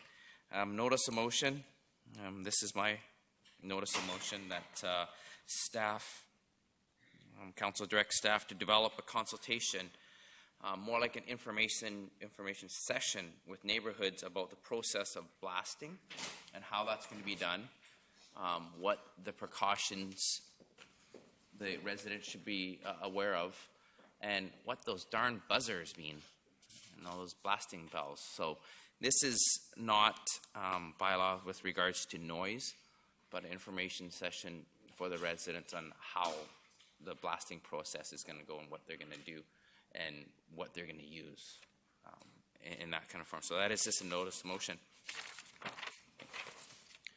Thank you. Now moving on to other business. Councillor Beswick. Oh. Yep. Okay. Thank you, Mr. Chair. Back on May 15th, I gave a notice of motion that I would be bringing forward a motion for consideration of council as it relates to converting the rails on Vancouver Island, if you will, in the jurisdiction in which we preside over. And approximately 5 or 6 weeks ago, the Regional District of Nanaimo voted to approve an initiative to entertain converting the rails as we know them to a multifaceted trail, something that was heralded as significant in ecotourism and something that may be able to occur from a financial perspective because from the Galloping Goose Trail, Souk, Victoria, all the way up and down Vancouver Island, that in fact could become a very desirous circuit worldwide. And in so much as the fact that the funding for the improvements up and down Vancouver Island from the federal and provincial governments have not materialized, that the Regional District of Nanaimo pulled its funding for the Island Corridor Foundation rails.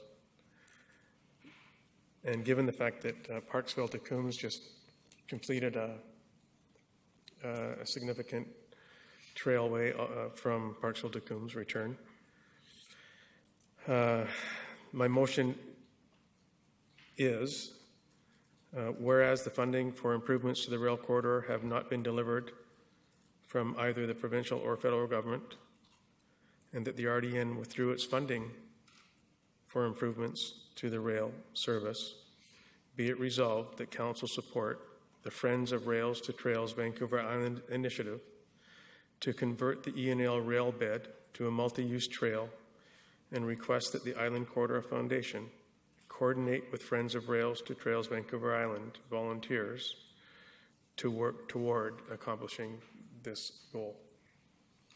That is the motion. Okay. Seconder, Councillor Kemp. And discussion. Councillor Yocum. As I did at RDN, I see great upside and potential for all users, tourism, etc., but also the Sonalis, I'm being realistic here, and the Sonalis lawsuit with this, I see potentially Sonalis gaining support probably from other First Nations on the road, so I see that'll probably grow as well. And I'm not just going on speculation. So I think it's the right move, and get the corridor to use and make it healthy for everyone. That'd be great. So definitely supportive of what I did at RDN. Thank you. Thank you. Councillor Brennan. Thank you. I can't support this motion. I'm a strong believer in the corridor from Victoria north. I can't see any reason why we can't have rail and trail. I just, nobody has explained that to me, why they are mutually exclusive. The rest of Canada is moving towards rapid transit, rail. I just took a train last week from Ottawa to Toronto. It was great. It was easy. It was pleasant. I just can't see the point of taking away a railroad on this island that's, it's virtually, it is a heritage railway. Without the kinds of studies that we would need, I know that the group that spoke, and they had spoke before at the RDN, believe that is the best use, but I haven't seen any statistics, I haven't seen any in-depth studies of why you would choose one over the other, why you wouldn't explore both at the same time.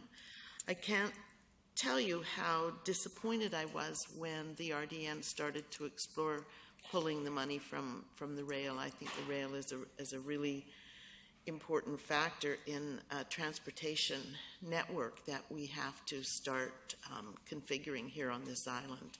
And so I feel this is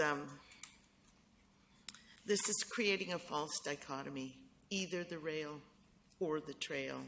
And I just don't believe that's a realistic choice that we have to make. I think we can have both. So I just can't support it, and I'm disappointed to see it. Thank you. Councillor Thorpe. Thank you, Chair. I'm not able to support this motion either. I think it's first of all important to note that we're not talking about a motion to convert the rails to a trail. We're talking about a motion to support a group that wishes to see that happen. So let's get that out of the way first. We don't own the rail bed. It's not up to us. Secondly, I tend to agree with some of the comments that Councillor Brennan just made. I feel that the corridor is such a valuable asset to connect communities up and down the island, and it should be a multi-use corridor. I think there is a lot of value in trailways, and I support trailways, but I would like to see those trailways working in conjunction with a rail bed. And I think that there is still parts of the railway or rail line which is viable, maybe not the whole thing, but I think in terms of passenger or freight or commuter or tourism, there are opportunities for certainly parts of the rail line to still be used and be used effectively and to support our economy. So trails with the rail, yes, but limiting our options simply to trails, I cannot support. Thank you. Thank you. Mayor McKay, you're next. Thank you very much, Mr. Chair. I cannot support this either. The Island Corridor and PNN Railway are unique in the world as much as the rail operator, Southern Rail, that operates the Railway 4 corridor, is one of the few in the world that will support trails alongside rail or multi-use of the rails. And this motion suggests that we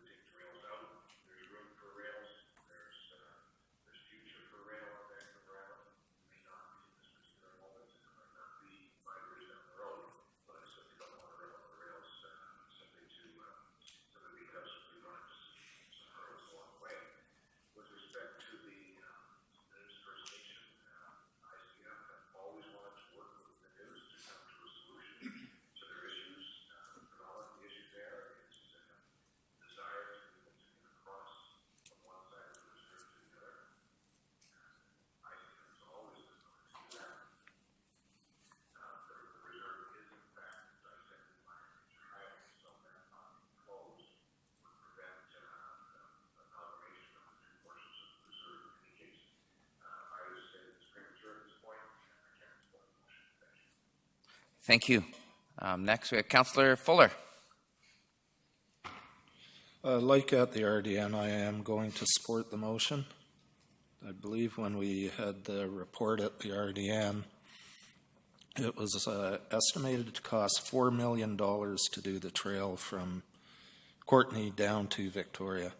And the estimate to repair the trail, to get it up, to repair the rail, to get it up to standard for traffic by trains is over $100 million. So you're looking at about $20,000 a kilometer, actually less, to $943,000 per kilometer. And to me, that's just a huge amount of money that could be better spent on housing the frickin' homeless. Thank you. Councillor Kipp. Yeah, for me, the points are all well taken.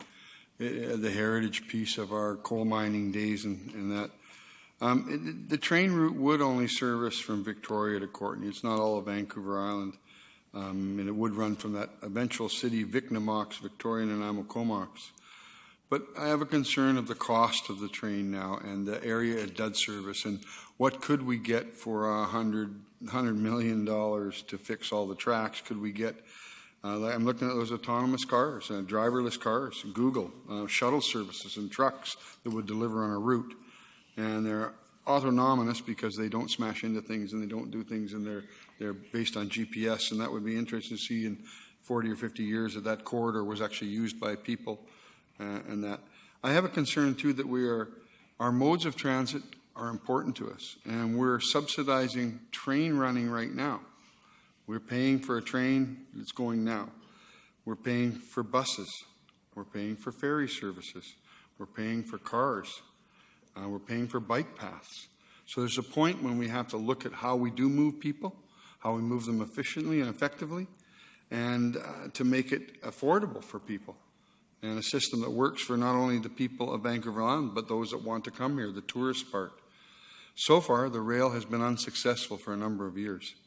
And so for me, I'm happy to say that if we protect the corridor, it may not be the same gauge train that runs up there now, but it may be something different. But I don't support the dream of the train on the island right now.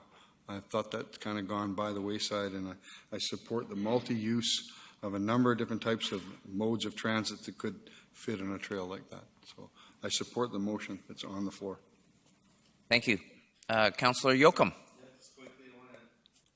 Touch on the piece of ICF wanting to work with Nanalis is if they wanted to work together, they would be the position they're in. Secondly, I've always heard ICF say the First Nations own Island Corridor. Well, if they own it, then hand it over to the First Nations. My previous role at Nanaimo, they kept saying that, and they never handed us nothing. They wanted us to purchase, actually, the Wilcox Yards. So that's really not owning it. So that argument doesn't fly with me. I've been at that table on the First Nations end in the past. It's hard for me to support the history of the ENN land grant. I respect Canada. I respect everything we've come to as a beautiful country, but the ENN land grant hasn't been just, as we all know. But if this project can go ahead, would I support it? Absolutely, but not pay on the municipal taxes of the city, which the city predominantly pays with RDN as well. So I do not want to put the city tied up in that, the offloading that IC governments would be attempting to do in the long term. So that's my view on that. And children can't walk on active rail lines. Let's be real here. Children would die. And multi-use, so that would not fly with me. And then secondly, if we had the population of Ottawa and Toronto region, would the transit work? Absolutely, rapid transit, but we all know the population here. So just some comments, Mr. Chair, I wanted to make, but I really, when I hear about the First Nations, when people speak on the First Nation relationships, I have issues with that. Thank you. Thank you. Councillor Beswick. Thank you. I just wish to make one final comment. Just within the city of Nanaimo boundary alone, and we experienced this about a month ago, and about a year or so ago, when we spoke to the improvements at the Northfield intersection, and it's an extremely dangerous one. And the cost associated with fixing up the rail intersection at that corner there is approximately $17, $19 million, and we have approximately 13, 14, 15, 16, 17, 18, 19 of these crossings in the city of Nanaimo alone. So when you start to take into consideration how much it's going to cost the city for something that really currently doesn't exist today, and that's the rail service. And the rail service that we know comes across on C-SPAN to One Port Drive has approximately 40 cars a month that go to approximately the old Daily News building and back. And there has to be a better use of that property. There has to be an alternative if we wish to keep rail, if you will, that's going, just traveling that distance with the materials that it's carrying. And in fact, the materials that it's carrying right now goes within about 12 feet of the front entrance of a school, elementary school, on IR1, or closer. And so when we start to talk about the costs and the reality of the costs to try to bring passenger or commerce or whatever that might be, and in the 21st century, when we're starting to take into consideration considerably more green initiatives and other things that can benefit Vancouver Island, if you will, as a destination place, and we speak to tourism a lot, then, and I know it was approximately 7 years ago that the regional district dedicated their, I'll say $2 million for a lack of the exact number, and we still don't have a business plan. We still don't have a business plan from Island Corridor Foundation how it's going to work. It was going to have traffic that would go to Victoria. Well, it wasn't going to go to Victoria. It was going to go to Esquimalt. It wasn't going into downtown Victoria. It was going to travel all the way up to Parksville and Qualicum, and then it wasn't. And then the times that it was going to leave would not work for people in Parksville or Courtenay or Qualicum or Nanaimo or Victoria.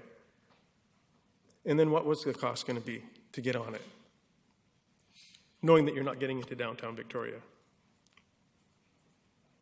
And when you start to talk about the rail crossings, and now the bridge crossings that have to be fixed up and down Vancouver Island in order to accommodate the weight and the speed, it's hundreds and hundreds of millions of dollars, not 100. So the reality is, how much facts and stats and everything else that you need, it's simply one person's opinion that the likelihood of rail returning in a productive fashion isn't likely. Therefore, I'd like us to entertain an initiative that would steer the rails to trails people to Island Corridor to have the conversation. The regional district just did it. The mayor of Qualicum just said, great idea. I spoke with Bob Rogers, a representative of Nanoose Bay. He's all in favor of it. I've spoken to the members of the Port Authority who indicate to me that there's a potential opportunity south of where C-SPAN arrives in, or has been arriving in downtown Nanaimo now, to put a transportation exchange in a different location. So if we start the conversation here with an initiative, it's a conversation. And without talking, we'll never find out if there's a potential opportunity, good or bad. Maybe it won't work. Maybe it won't happen. That's fine. But I wouldn't like to see it stop here. I wouldn't like to see us stop that opportunity here. I prefer to see us engage and have the conversation over the next year or 2 years or however long it may take. Thank you. Thank you. Since there are no speakers, I'll put my 2 cents in. I support this, as I did. I support this at the RDN. I thought rail would be great, but financially it just doesn't work. It doesn't make sense. And I still support the ICF, which is the Island Corridor Foundation. It's not the Island Rail Foundation. The corridor is still going to be there. I'm not saying that we're going to take control over the rail. I think we have better use for the corridor. And if 50 years comes along, like Councillor Kipp said, that could be reused for something else. So at this time, I'd like to see something productive on that rail. The mayor of Qualicum Beach and everybody up north stated that they were promised, they were sold on rail going north. Then it turned to once a week. Once a week. How do you maintain a rail service all the way up there for once a week? And then when I talked to them and I looked at it, it's like, great, we're going to bring tourists in Nanaimo. Wonderful. And then I was told that, oh no, it starts in Nanaimo. You're not bringing tourists to Nanaimo, you're taking people away from Nanaimo. Well, what's that going to do? How is that going to help me with tourism, except taking them away to somewhere else? They don't come back up with enough time to stay the night. It's the same reason how it was before, why it didn't work when it was coming up from Victoria and people in Nanaimo couldn't go down without spending the night because you couldn't get the rail back up. So you couldn't make these trips. So, that really made me lose interest in what they had to say, and the financial viability of the reports were just non-existent. So for that reason, I supported what the RDN did, and for the exact same reason, I will support Councillor Bestwick's motion. So I'm going to call the question. All those in favor? Oppose? Thank you, Mayor McKay. Please note, Councillor Brennan, Mayor McKay, and Councillor Thorpe opposed. Ms. Gurry. To suggest that we maybe call the recess a couple minutes early before we get into the next delegation. Great. Thank you. So we're going to do that. So we're going to do a 10-minute recess, and we'll resume back at 9:05. Thank you. Delegations now, but before we start, I'd just like to set some guidelines to ensure that decorum is maintained throughout the meeting. Council wants to ensure that members of the delegate have a reasonable opportunity to express their views or concerns today. So I'll outline some of these rules. Only one speaker at the time will have the floor, as directed by me, the acting mayor, and the chair of the meeting. So please don't interrupt or call out comments while another has the floor. Anyone speaking without having been acknowledged by the chair will be found out of order. If that person does not refrain from speaking without having been acknowledged by the chair, then he or she will be required to leave. 2, for the speaker, the comments today need to be respectful and constructive. Discriminatory or defamatory comments or comments that are in nature of harassment will not be tolerated, and anyone engaging in such communication will be found out of order. If a speaker is found to be out of order and does not refrain from that commentary, then that speaker will be required to leave, and your time will be up. So this is a public meeting, so all comments can be considered publication. So harassment. In terms of comments about city employees, employees of the City of Nanaimo have a right not to be subjected to discriminatory or defamatory comments or personal attacks against their competency or character. All speakers must refrain from such comments about identifiable staff. Comments should be limited to issues regarding city policies or operations. Number 2, discriminatory comments. Section 7 of the Human Rights Code prohibits a discriminatory publication because of the race, color, ancestry, place of origin, religion, marital status, family status, physical or mental disability, sex, sexual orientation, gender identity or expression, or age. Discriminatory comments will not be tolerated at all. Defamation is a publication about a person that tends to hurt that person's reputation. Defamatory comments will not be tolerated, so please stick to known facts and keep the dialogue respectful and constructive. Thank you very much. So moving on to delegations. First we have Andrea Trepanier, the Clippers and the Nanaimo Clippers Hockey Society. She's going to provide council with an update regarding the status of the Nanaimo Clippers Junior A Club and the society structure. So welcome. Please give your name and address for the record. Good evening, Council. My name is Andrea Trepanier, and I live at 612 Woodgen Place in Nanaimo. I would like to thank the Council for giving us the opportunity to present here this evening, and I'd also like to thank our many fans and supporters for coming in and supporting us here tonight.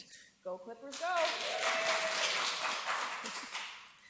I'm going to be, my goal here is to give a short history of the Nanaimo Clippers and explain our mission and outline our goals as a society and answer any questions that the Council might have for us about the team or the society. The Nanaimo Clippers is a name synonymous with hockey in the Harbor City. The first Clippers team to take the ice at the Civic Arena was in 1940. The Civic Arena itself was a huge accomplishment for the city of Nanaimo, and it was built with the cooperation of the Gyro Committee, the Rotary, Kiwanis, and Kinsman clubs. A publicity man with the Seattle Seahawks by the name of Don Mills was the first owner of the Nanaimo Clippers as a franchise in the Pacific Coast Hockey League. These are the inaugural players, the 1940 and 41 team listed on the screen there. And this team won the Pacific Coast and BC Championship Koi Cup in 1940 and 1941. From that first team in 1940-41, they have participated in many leagues at different levels on their way to the BCHL. The current team was founded in 1972. The BCHL now has expanded to include 17 teams throughout BC and Washington State. In total, the Nanaimo Clippers have been a hockey name in Nanaimo for 77 years, and we have been in the BCHL for 45 years. Since the team has been in the BCHL, it has finished first in our division 14 times. We have won the Fred Page Cup back-to-back in 1976 and 1977. We won again in 2004 and 2007. We won the Doyle Cup in 2004. We hosted the first ever Western Canada Cup in 2013. And we have produced 24 NHL players, 3 of which are still playing in the NHL today, and they include our own island-produced Matt Irwin, who just finished his run for the Stanley Cup, disappointing yesterday in the loss against Pittsburgh. The Clippers have produced many outstanding young men who have earned scholarships to prestigious universities and colleges. It is one of the focus goals of the BCHL, and our league is considered the best junior A league in North America. These players are not only committed to improving their skills at hockey, but also striving for higher education and personal growth. In just the past 2 seasons, over 20 of our Clipper players have been committed to colleges and universities. Not only do these players excel on the ice and in academics, they also contribute to our community at numerous events every year. We are in the Score with Reading program with many schools. Our players are seen at the Salvation Kettle campaign. We play with the Special Needs Hockey program. Our players participate in the Terry Fox Run, the Nanaimo Heritage Day Parade, Ladysmith Light Up Parade. We do hospital volunteering. And I could literally go on, as our players are in so many places in our community and support so many levels. The benefit to a community with the BCHL team exceeds $4 million annually. The teams that travel to the island for games stay here in our hotels, eat at local restaurants, and purchase items from community retailers. Nanaimo has an added benefit of being a core center for operations for a lot of teams coming here even to play Alberni Valley and Duncan. They'll stay here and travel and come back. Our team funds its operations through ticket sales, corporate advertising and sponsorship, and during the past 11 years, there has been a combined shortfall of $1.6 million, which the current owners have subsidized from their own pockets to ensure all of the team's financial obligations have been met and that the team could stay here in Nanaimo. This past season has been particularly challenging for the Clippers. The event center, the possible WHL team, and the uncertainty of our future in Nanaimo caused the owners to look elsewhere for a facility. When the owners announced in March that they had an offer from another community, it galvanized our Clippers supporters to take action. Since that announcement, we have rallied enough support from local businesses and individuals to convince the current owners not to move the team for this season. The owners are working with us to partner in the society and give us the time to campaign within our community to raise funds to purchase the team. The society is working hard towards this goal, and we have until December 1st to prove to the current owners that the community of Nanaimo has sufficient support and financial backing to purchase and operate the team. This is our opportunity to own the Nanaimo Clippers as a community. We need your financial support, large and small. Donors may support the team with a loan guaranteed by debenture from the society, and individual donors will become members and be able to participate in determining the future of our team. As a society, we have access to gaming funds in the future and may run lotteries. This has been a successful model in other BCHL communities to fund any shortfall in operational costs. We would like to invite the City of Nanaimo to show their support for the Nanaimo Clippers Junior A Hockey Club and become a member of the society. We would also like the City of Nanaimo to consider a possible grant for the first 2 years of operation, as our monies from gaming will be delayed until we can, first year and then the second year to run the lottery. And to assist in accomplishing this goal, to purchase the franchise and have our community-owned team. The Nanaimo Clippers are a thread in the fabric of Nanaimo, and we want to stay here and create more winning moments for our community. This concludes my presentation. I would take questions from council if you have any. Thank you. Any questions from council? Councillor Kipp. Thank you very much. I appreciate the fact that you're working hard to save the Clippers.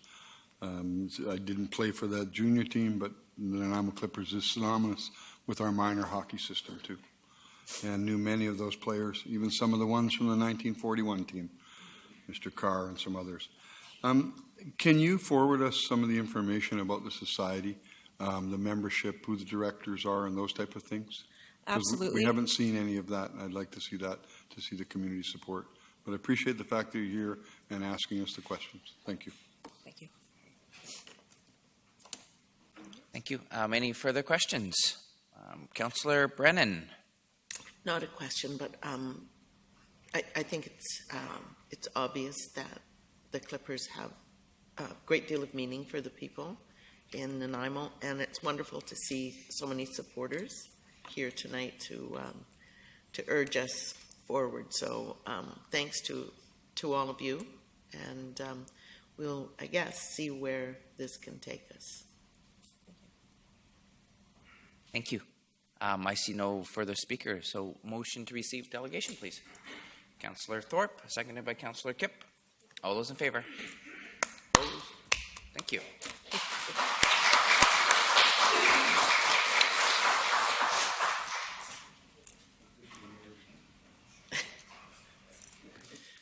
Next one. I'll tell it was you that we have started. Shannon Fulton-Mold from the Nanaimo Gymnastics requesting support from the City of Nanaimo to be considered as part of the Bevan Park Master Plan.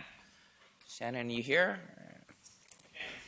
Oh, Shannon's not here? Okay, so Mike, come forward and give your name and address for the record, please. And you can bring the microphone down. Okay, my name is Mike Quares. Do you want my address as well? 2591 Rosstown Road here in Nanaimo. Thank you. So I'm here on behalf of Shannon. Shannon, who's our gym manager, basically placed me forward as the president of the board of directors for the Nanaimo Gymnastics School. And I have been in that position, at least on the board of directors for the last 5 years and president for the last 3. And so I'm also part of what's called the New Building Committee as a board. And what I've experienced, not just as an athlete, I guess I can introduce myself also as an Olympic athlete. So I too was in the 96 Olympic Games for the U.S. men's team. So that's my involvement in gymnastics, and now I happen to have children that are here in Nanaimo and at the gym club. And so one of our huge weaknesses is the fact that we don't actually have our own facility. And since basically 1979, so for the last 38 years, the Nanaimo Gymnastics School has been operating out of facilities of which they've been paying rent to.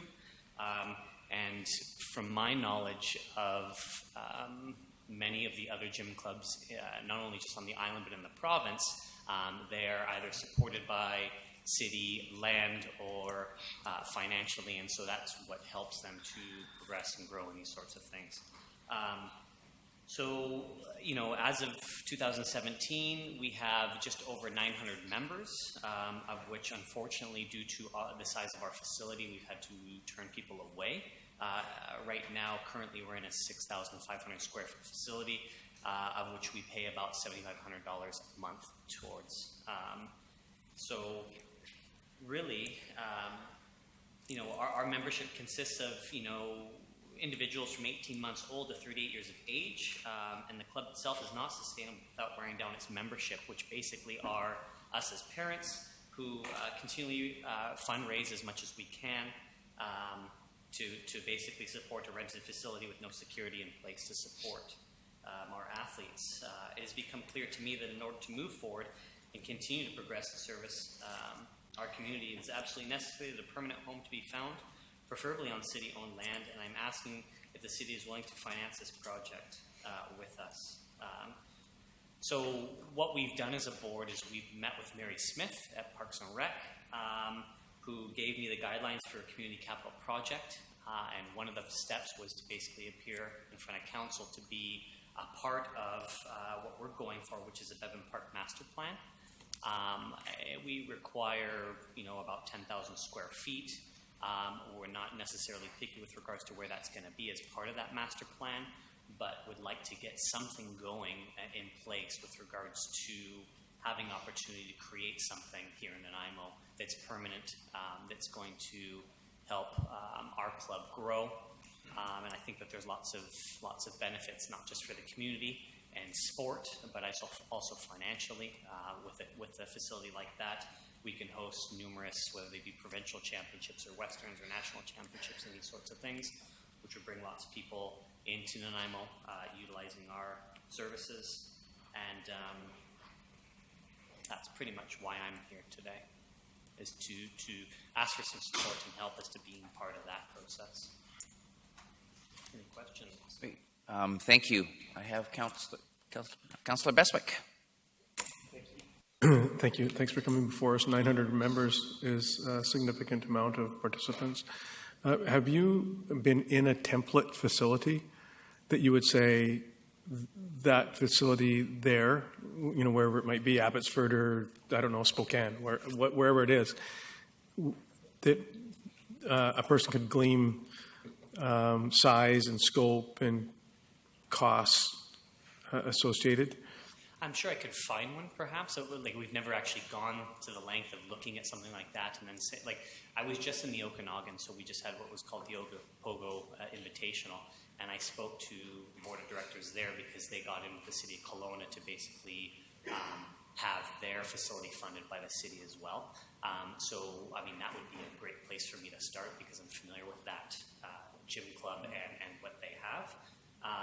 You know, I think a big thing for us, you know, in order to bring more people through the doors is having some support by city and then being able to lower the cost of our membership so that we can, you know, have our doors open for anyone, even if, you know, they have economical struggles, right? So, I mean, I can look into something around finding a template like that, but I think that we've done some work with regards to meeting with one specific architect around kind of just designing something that we would need because it'd be fairly special.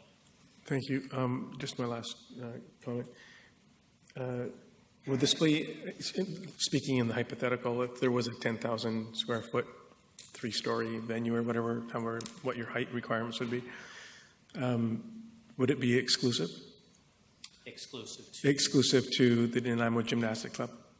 No, not at all. I think we would like to partnership with, you know, various other sport and recreation. I myself work with Pacific Sport and Drew Cooper and those individuals over there. I run a program called Ignite, which actually doesn't work with gymnasts, but what I do there is I use the Foundation of Gymnastics to help other athletes in various sports around, transferable skills into their sport. So we would be open to, partnerships with anyone who would want to use the facility.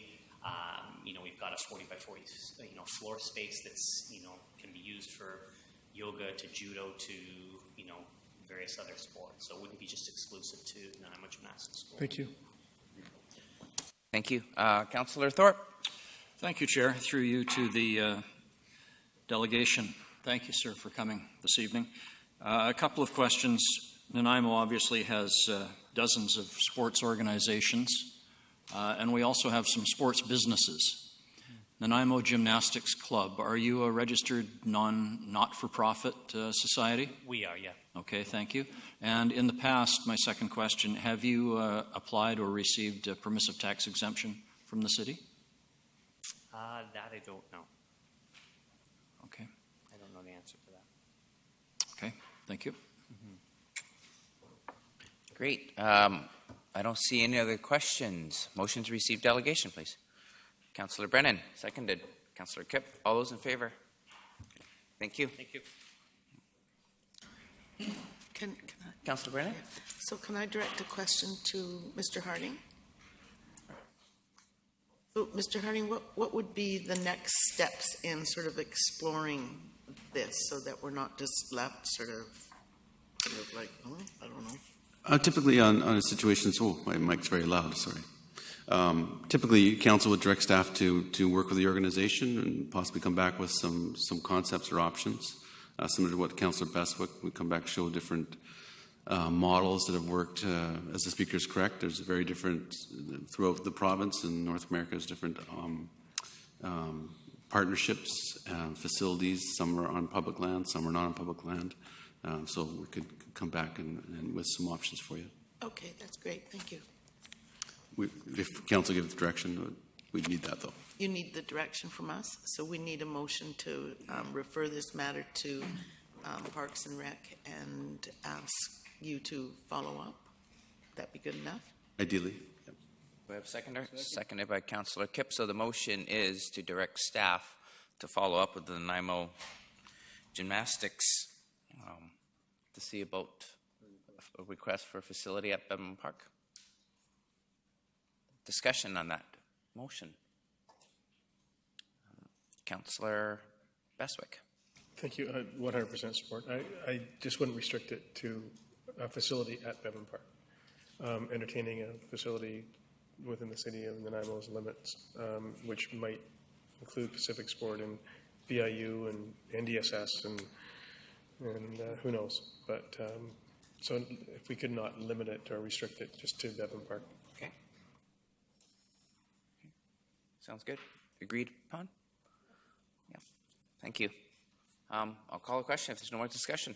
All those in favor? Opposed? Motion carries. Thank you.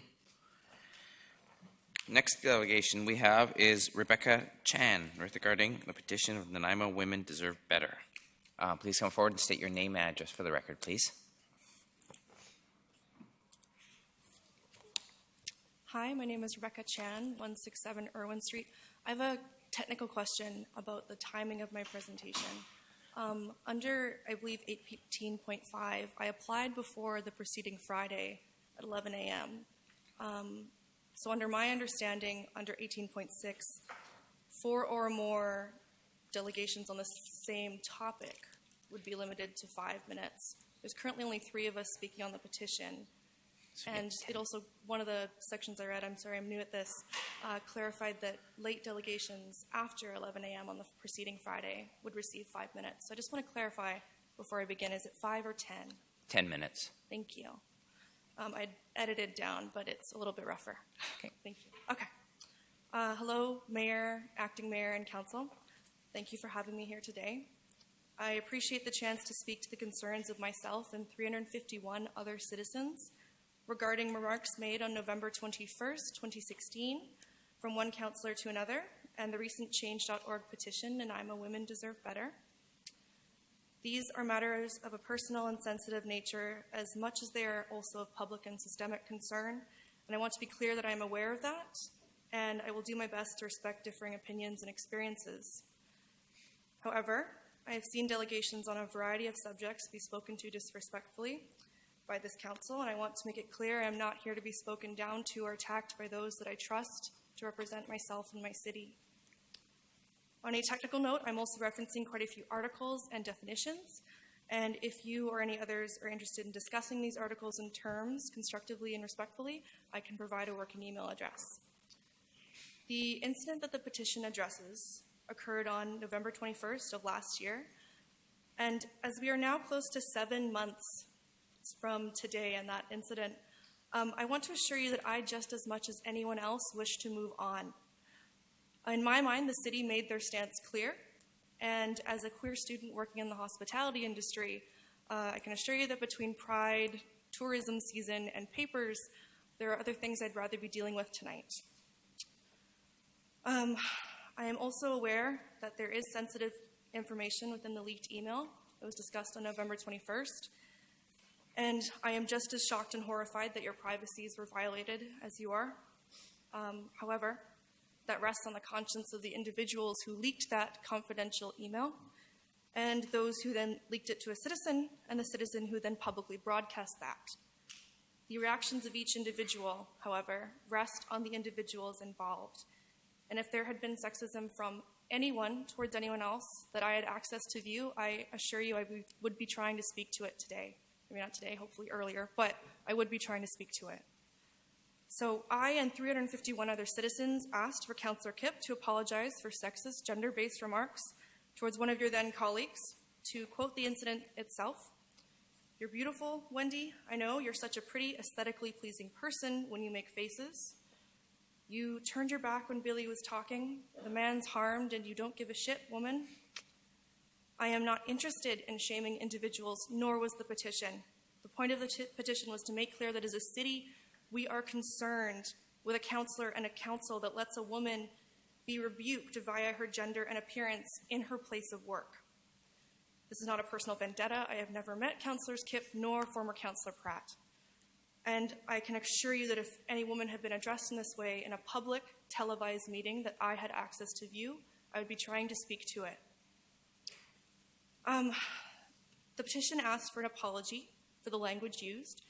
It did not ask that one councillor be condemned for all their actions or one councillor be condoned for all their actions.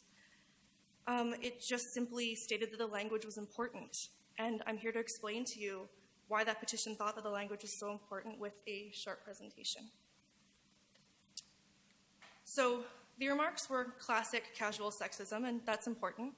Casual sexism in the form of condescending or dismissive body language, offhand remarks, and jokes has been shown in studies to negatively affect women's sense of well-being and comfort in their workplaces just as much as more overt and aggressive incidences such as sexual coercion and unwanted sexual attention. Here you can see just a few of the many articles, both popular and academic, covering language and sexism towards women in the workplace. Allowing this kind of gendered language to slip in the heat of the moment is relatively mild compared to many of the discriminations and violences that women can face.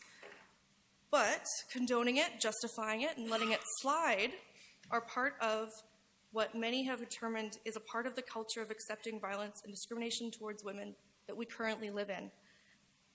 If our city hall is where a leader who has been determined to be by her city as capable and experienced and ready for this position, if our city hall is where she can be attacked for her appearance and her gender, what are we saying is acceptable outside of city hall?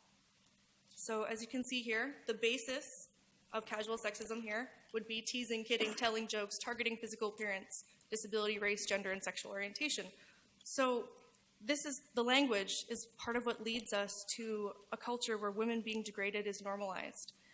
And that's also part of what leads us to a sad state of affairs where 1 in 3 Canadian women, myself included, have been sexually assaulted or harassed in their place of work. I and most women and girls that I know have been sexually propositioned and or harassed in the workplace environment by coworkers, patrons, and bosses. So this is not uncommon, nor is it actually casual, as we would like to think. When we accept this kind of language, we do start to accept other kinds of behavior, as this graph shows. When we accept language that degrades, singles out, objectifies, and demeans women, while we ourselves may not be escalating to the further levels here, we make it comfortable for others to feel that they can. We validate that behavior. After the spate of national news articles on the interpersonal dynamics of this council since 2014, I and most citizens of Nanaimo can say that we understand there are complex relationships between every councillor and the mayor that contain incidences and information that we as citizens maybe shouldn't be privy to and aren't always.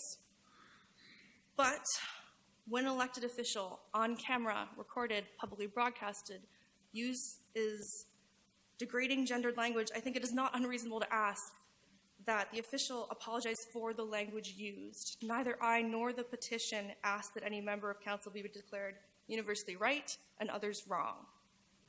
The petition didn't even ask for information on interpersonal dynamics that we as constituents are not supposed to be privy to. It simply asked for an apology for the language used. Just because I believe this incident warranted an apology does not mean that I do not think other apologies are probably long past due on other matters. I'm not privy to that, nor should I be. During the heat of a chaotic meeting, a councillor made a mistake. The trouble is that he is not merely an individual. He is an official, and he is a role model to our youth and a representative of our city on what has become a national stage at times. This could have been a quick solve if he had simply apologized at the time or in the weeks following.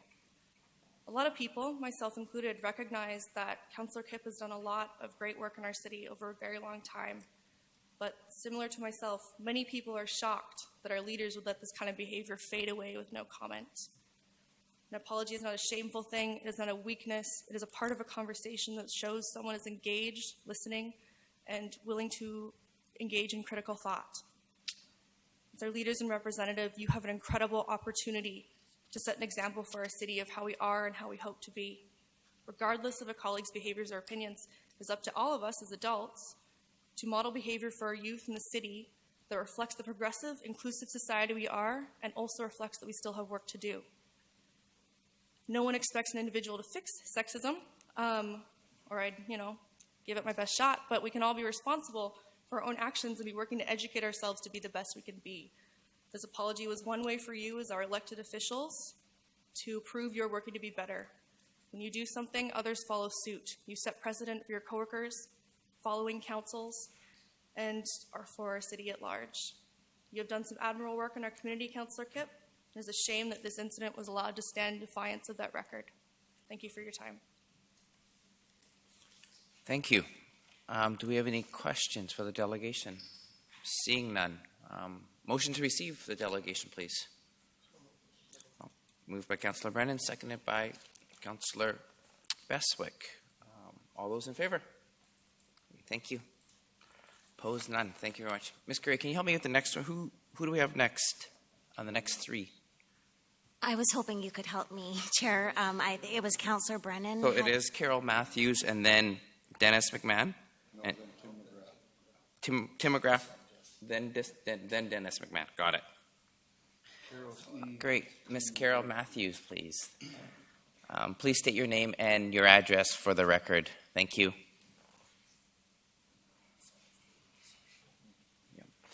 And just remember, you still get 5 minutes because you were a late delegation. Thank you very much. Thank you. My name is Carol Matthews, and I live at number 16571 Bradley Street.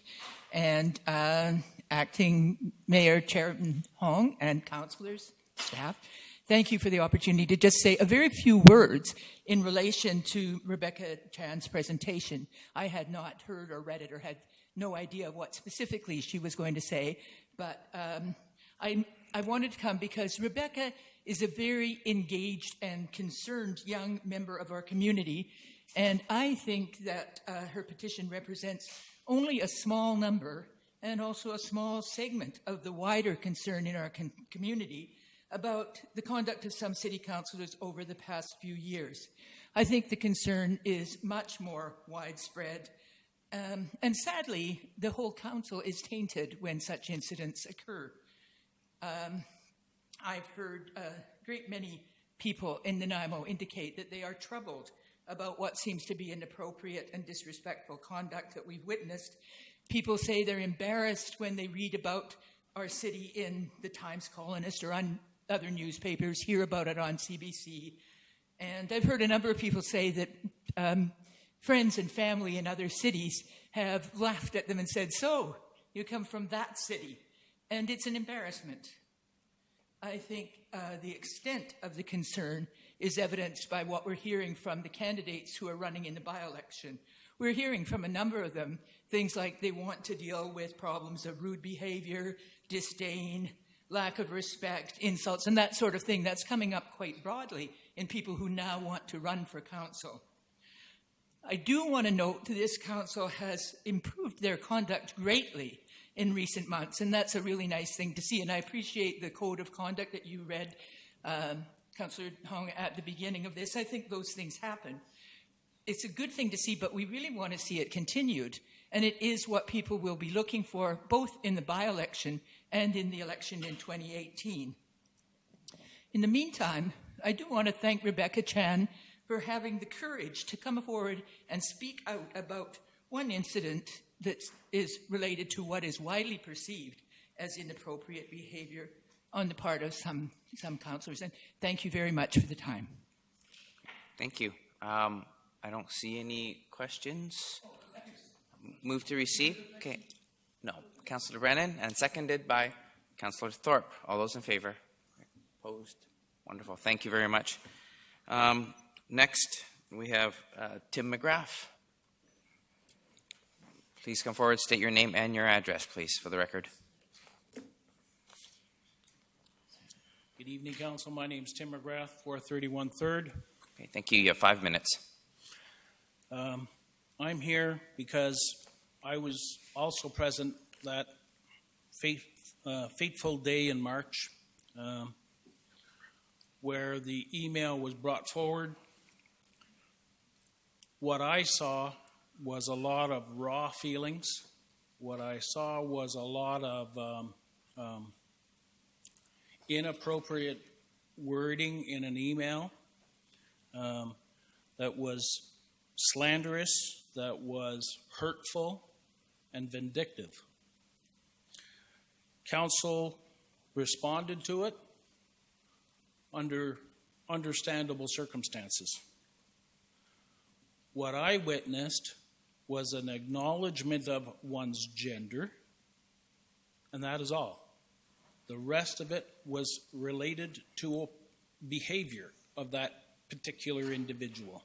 The smirking face, the turning the back on other councillor members. That's what I saw. I didn't see anything sexist about it. I didn't see anything inappropriate. Yes, there was raw feelings, emotional feelings, and justifiably so. What was contained in that email and penned by Mr. McKay was abhorrent. It was disgusting. It was information that was leaked to a third party, contrary to the Privacy Act, and it should not have been penned by him and released to the Integrity Group. When I hear the predecessor talk about the embarrassment of the newspaper and the comments in the newspapers, yeah, they're generally directed towards one person, and he's not here tonight. So I would say if people of the city are embarrassed by the behavior, that's where the blame should lie. Thank you.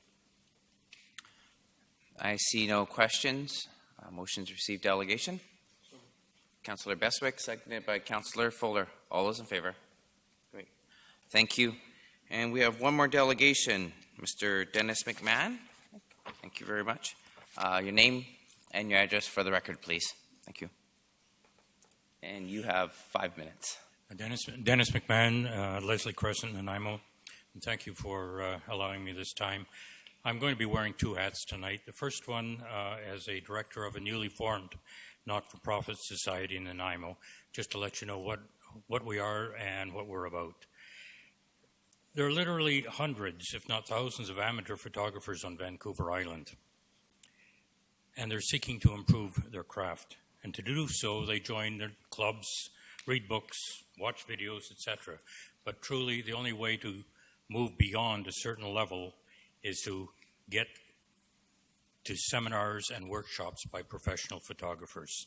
And I've attended any number over the last number of years, and it has been very expensive because in addition to the cost of the seminar or workshop, you have your travel costs, your accommodation costs, etc. So 4 of us in Nanaimo, 4 photographers, decided we were going to do something about it. And we formed a not-for-profit society. And we're bringing in world-renowned photographers to Nanaimo to conduct seminars and in the future workshops.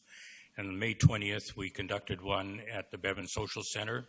We brought in David Duchemin, who's a Victoria photographer, but world-renowned. And we had about 85 attendees at that session. They came from all over the island, from the mainland, from Seattle and Portland. 5 came from Calgary, and 2 came from Houston, Texas, not BC. And I thought at first, oh, they were here on vacation, and they just wanted to follow up. But no, they came here specifically to hear that man in the seminar. And they spent an extra week here touring in the area. So we're going to be doing this at least once a year, and as we build on that, we'll be going more than once. So I thought I'd just let you know that that's what we're up to. And a bit of a shout out, if we could. We held it at the Bevan Social Center, and Janelle and Carol, employees there, were extremely cooperative and helpful to us, and it went very smoothly. So if that could be passed on to them, that would be appreciated. So now wearing my second hat with the Harbour City Photography Club. Again, this year, for the second year in a row, Vancouver Island University is cooperating with us to allow us to present our photographic salon in their gallery. And this year, we've invited 6 other island photography clubs to join us. So there will be quite an exhibit of over 80 images at that there. So tonight, I would like to invite the absent mayor and councillors to join us on the 25th of June for the opening ceremonies. And if the mayor or his representative could honor us with a few words on perhaps the importance of art within the city of Nanaimo, that would be greatly appreciated. That's all I have to say for tonight. Questions? June 20.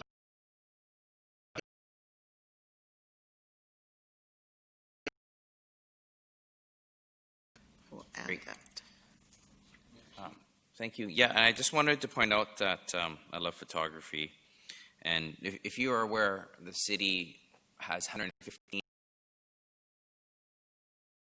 for events held in downtown.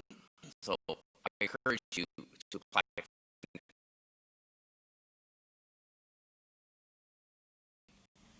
We held our first event not from the photo salon, but from our society here in this facility. The screen was terrible. The projector was terrible. And so we decided to move on. If we can convince the organizers, and I spoke with them, and they listened, but that's as far as it went. That screen needs to be changed if you're going to have high-quality photography being exhibited on it. And the projector up there certainly is not powerful enough or strong enough. So we need to find alternatives to that. But yes, downtown Nanaimo would be great. Great, and thank you have a hole in the ground. You could build a nice arts center there downtown. Thank you very much. Any other further seed in your questions? mind. Pardon me? Any other further questions for the delegation? No. Great. Thank you very much. Motion to receive. Councillor Bestwick moved. Councillor Thorpe seconded. All those in favor? Thank you very much. Question period. And your name and address for the record, and please stay on topic with regards to the question for the agenda items only. There was a time when you were required to give your street address. Then there was a time when all you had to say was you're a resident of Nanaimo. Which is it? Ms. Gurry. Thank you, Chair. Through you to the delegation, it's just your city of residence is all that's required. Thank you. Thank Ron you. Boland, Nanaimo. Thank you.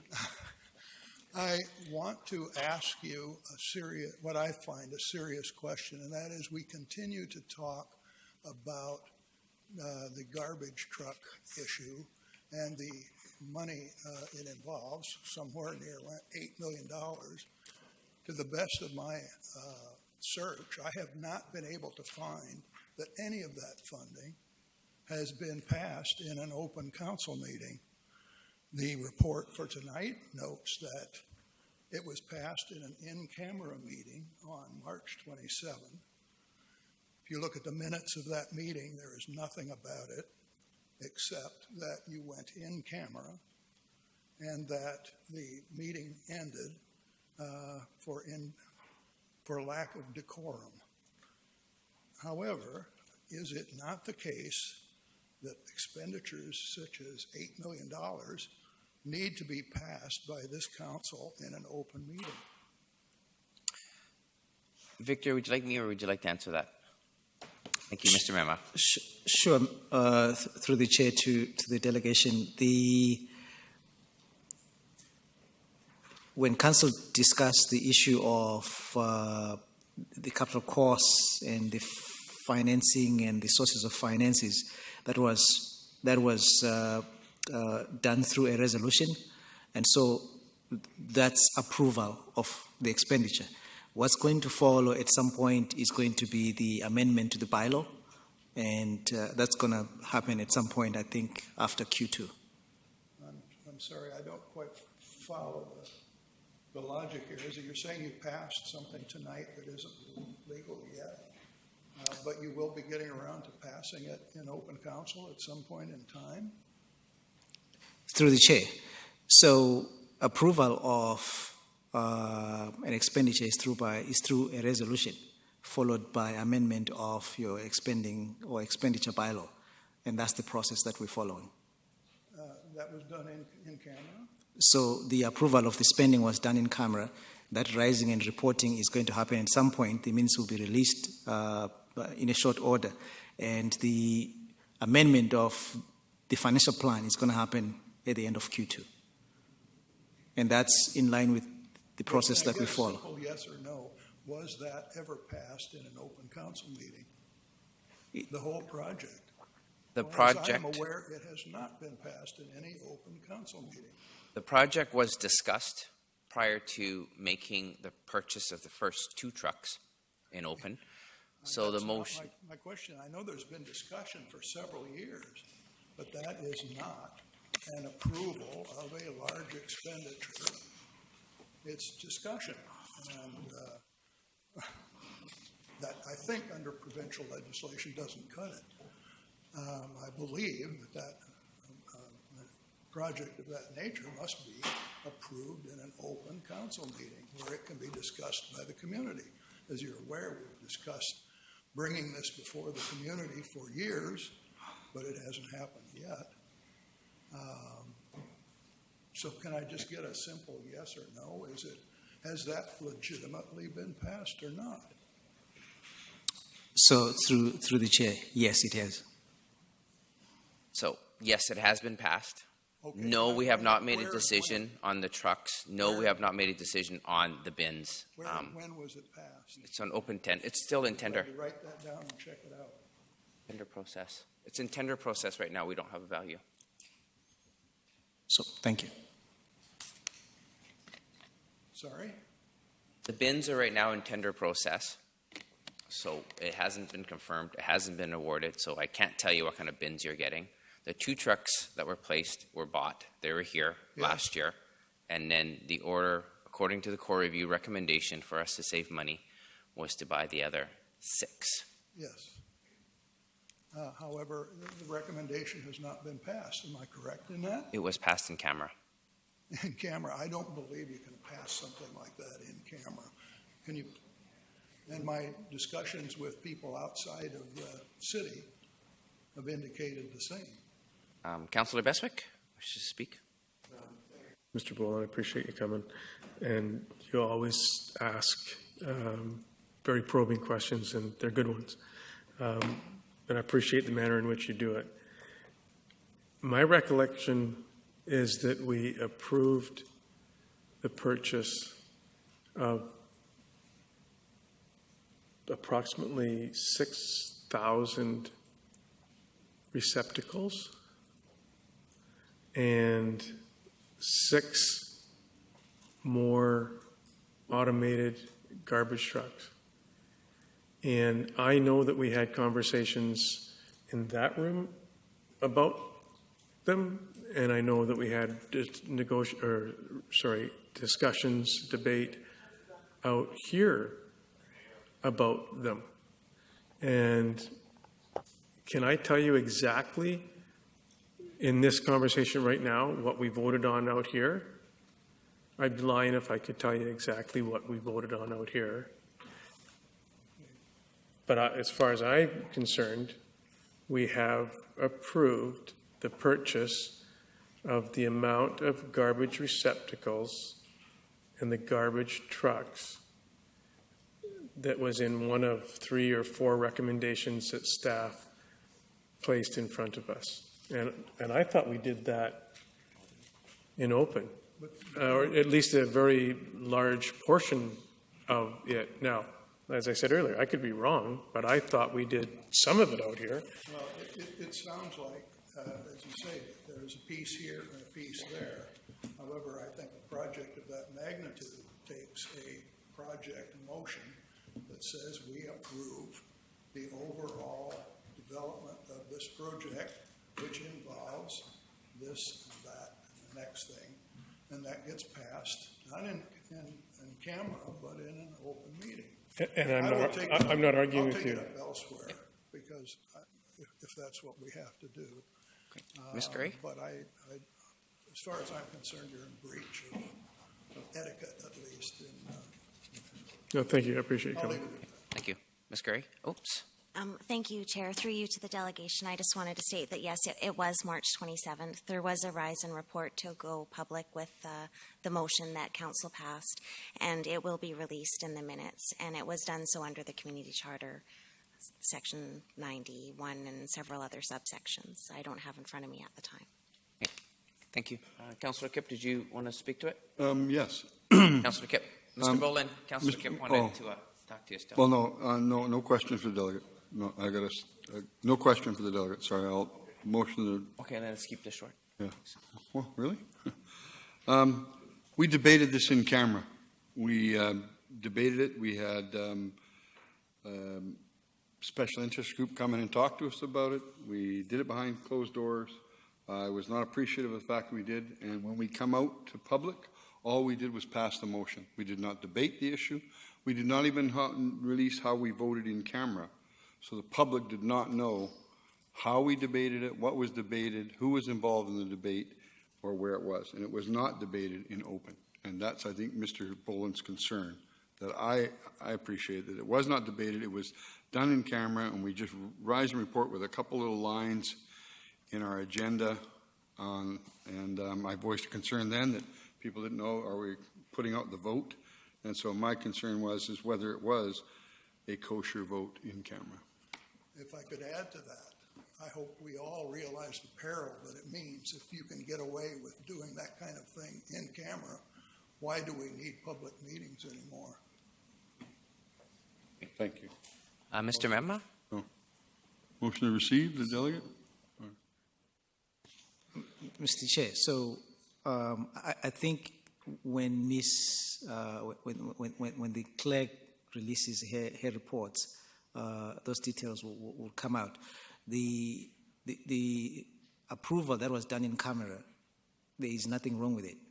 It's appropriate. It follows the process required in community charter, and she will make the releases when those releases made. When you go and discuss issues in camera, you have justification in terms of your in-camera provisions in Section 90. So that's what was followed.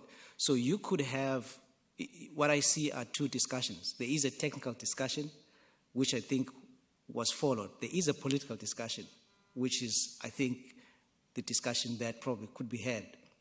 And when those minutes come, I'm sure that issue can be revisited from a political perspective. But from a technical perspective, that was followed appropriately. Thank you. Great, thank you.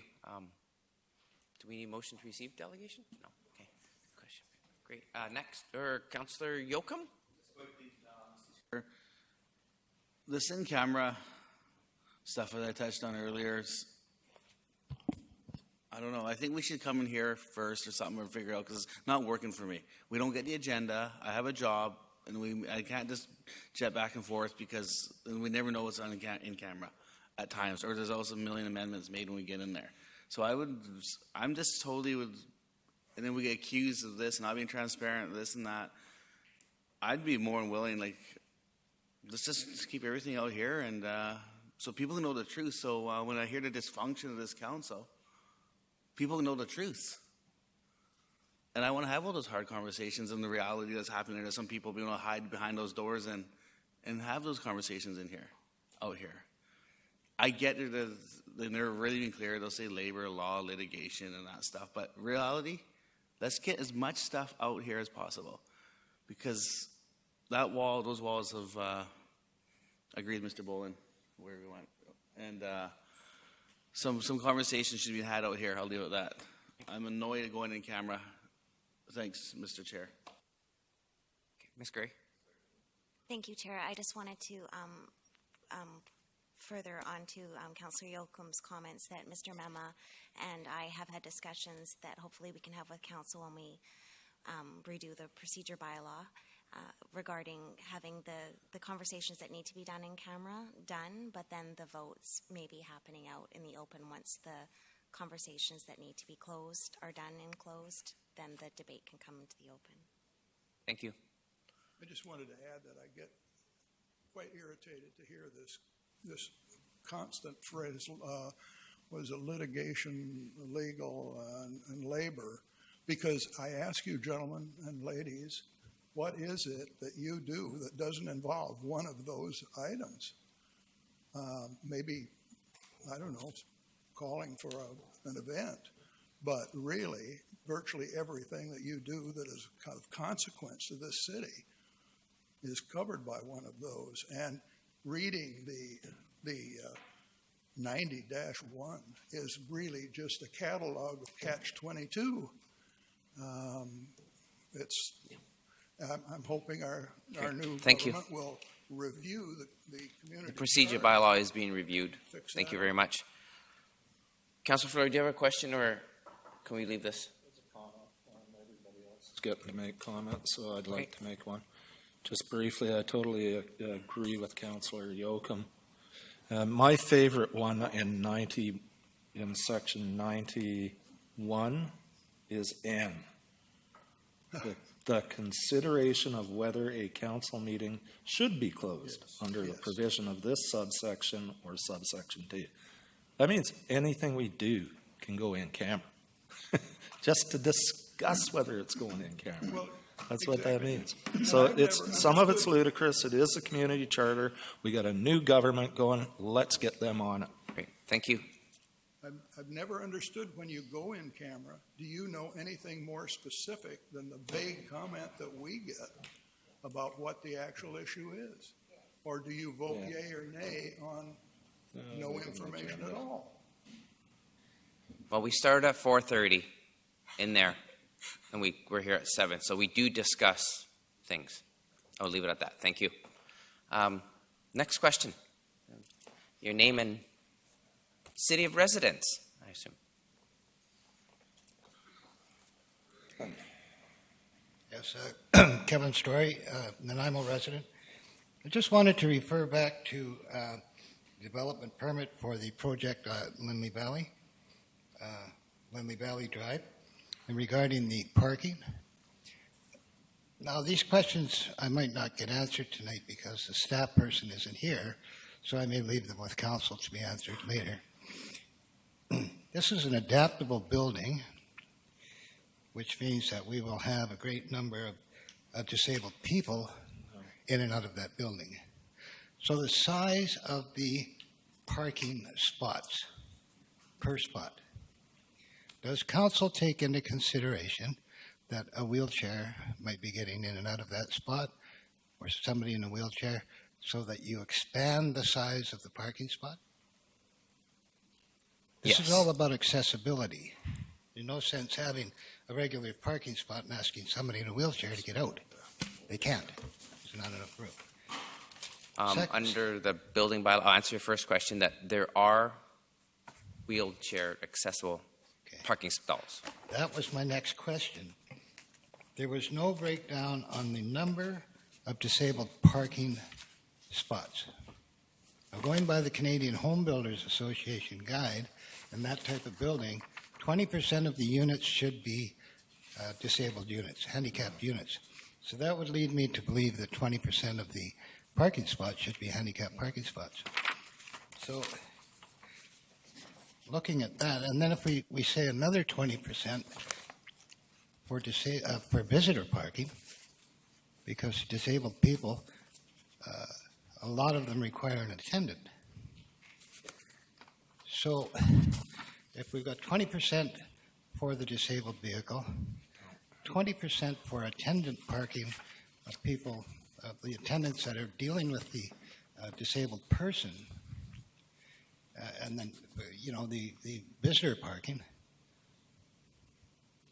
If you see what I mean, I'm trying to put the numbers together again. And I'm agreeing with the Councillor Bestwick that every time we have a development come along, we seem to be giving away parking spots. Now, up on Lindley Valley Drive, I've been up there a number of times, and when there's cars parked on both sides of the road, there's one lane in the middle. And so, if we're going to plug up the streets, how's a fire truck going to get through there? So just to clarify you on this part of Lindley Valley Drive is at the other end. Yes, I know where it is. And they are cutting out parking spots. Yeah. Anyway, those are my concerns, and they're general questions which I'm not expecting to get an answer for tonight. But if we're going to be serious about access, especially to adaptable buildings, then we have to take into account a different set of parameters. 20% parking for the disabled vehicle, 20% parking for the attendant of that person in the disabled in that vehicle, visitor parking, and then parking for the other residents. So in this case, we've reduced parking by 22 spots from 119 to 97. But if we require over 40 of those for a disabled person and their attendant, it's even worse than that. And then we've got to add on visitor parking. So you add on another 10 or 15 spots. Okay. We just, and I love to see adaptable housing here. I love it. I mean, I'm all for affordable housing. You all know that. But we have to use our heads when it comes to accessibility. So we'll get staff to answer that question for you by the building code. Councillor Fuller? Just a point of clarification for Mr. Story. This is not an adaptable building. We discussed adaptable units. I specifically asked Mr. Lindsay what percentage would be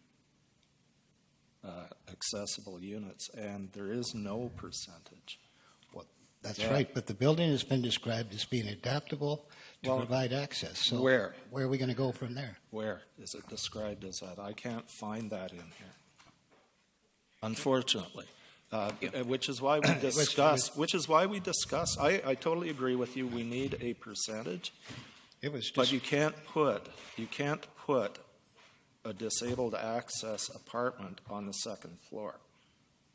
You can't, because they shut down the elevators in the event of a fire. Well, we've wheelchairs don't go downstairs. In a 72-unit facility, I don't really want to get into an argument, Councillor Fuller. Well, it's not about an argument. We've got a It's just 72-unit. Mr. Story, I'm going to interrupt you here because staff are going to talk, and this is question period. We can't give you the answers that you want. I'm not looking for We're the not answers. building code Wanted specialists, to and I don't raise think that. anybody's here. So I have Mr. McRae. Are you answering, Mr. McRae?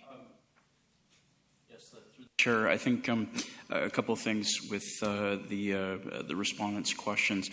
We would appreciate them being sent to us so we can absolutely assist with these things. Also, there is a multitude of committees that council does have, and so if there are documents that the committees wish to receive from this gentleman and others, then you do have that avenue as well to explore other options. Great, thank you. Thank you, I'll- Mr. I'll Stryker. send that information in. Thank you very Thank you. much. Any further questions? Motion to adjourn. Moved by Councillor Bestwick, seconded by Councillor Brennan. All those in favor? Okay, opposed? Thank you.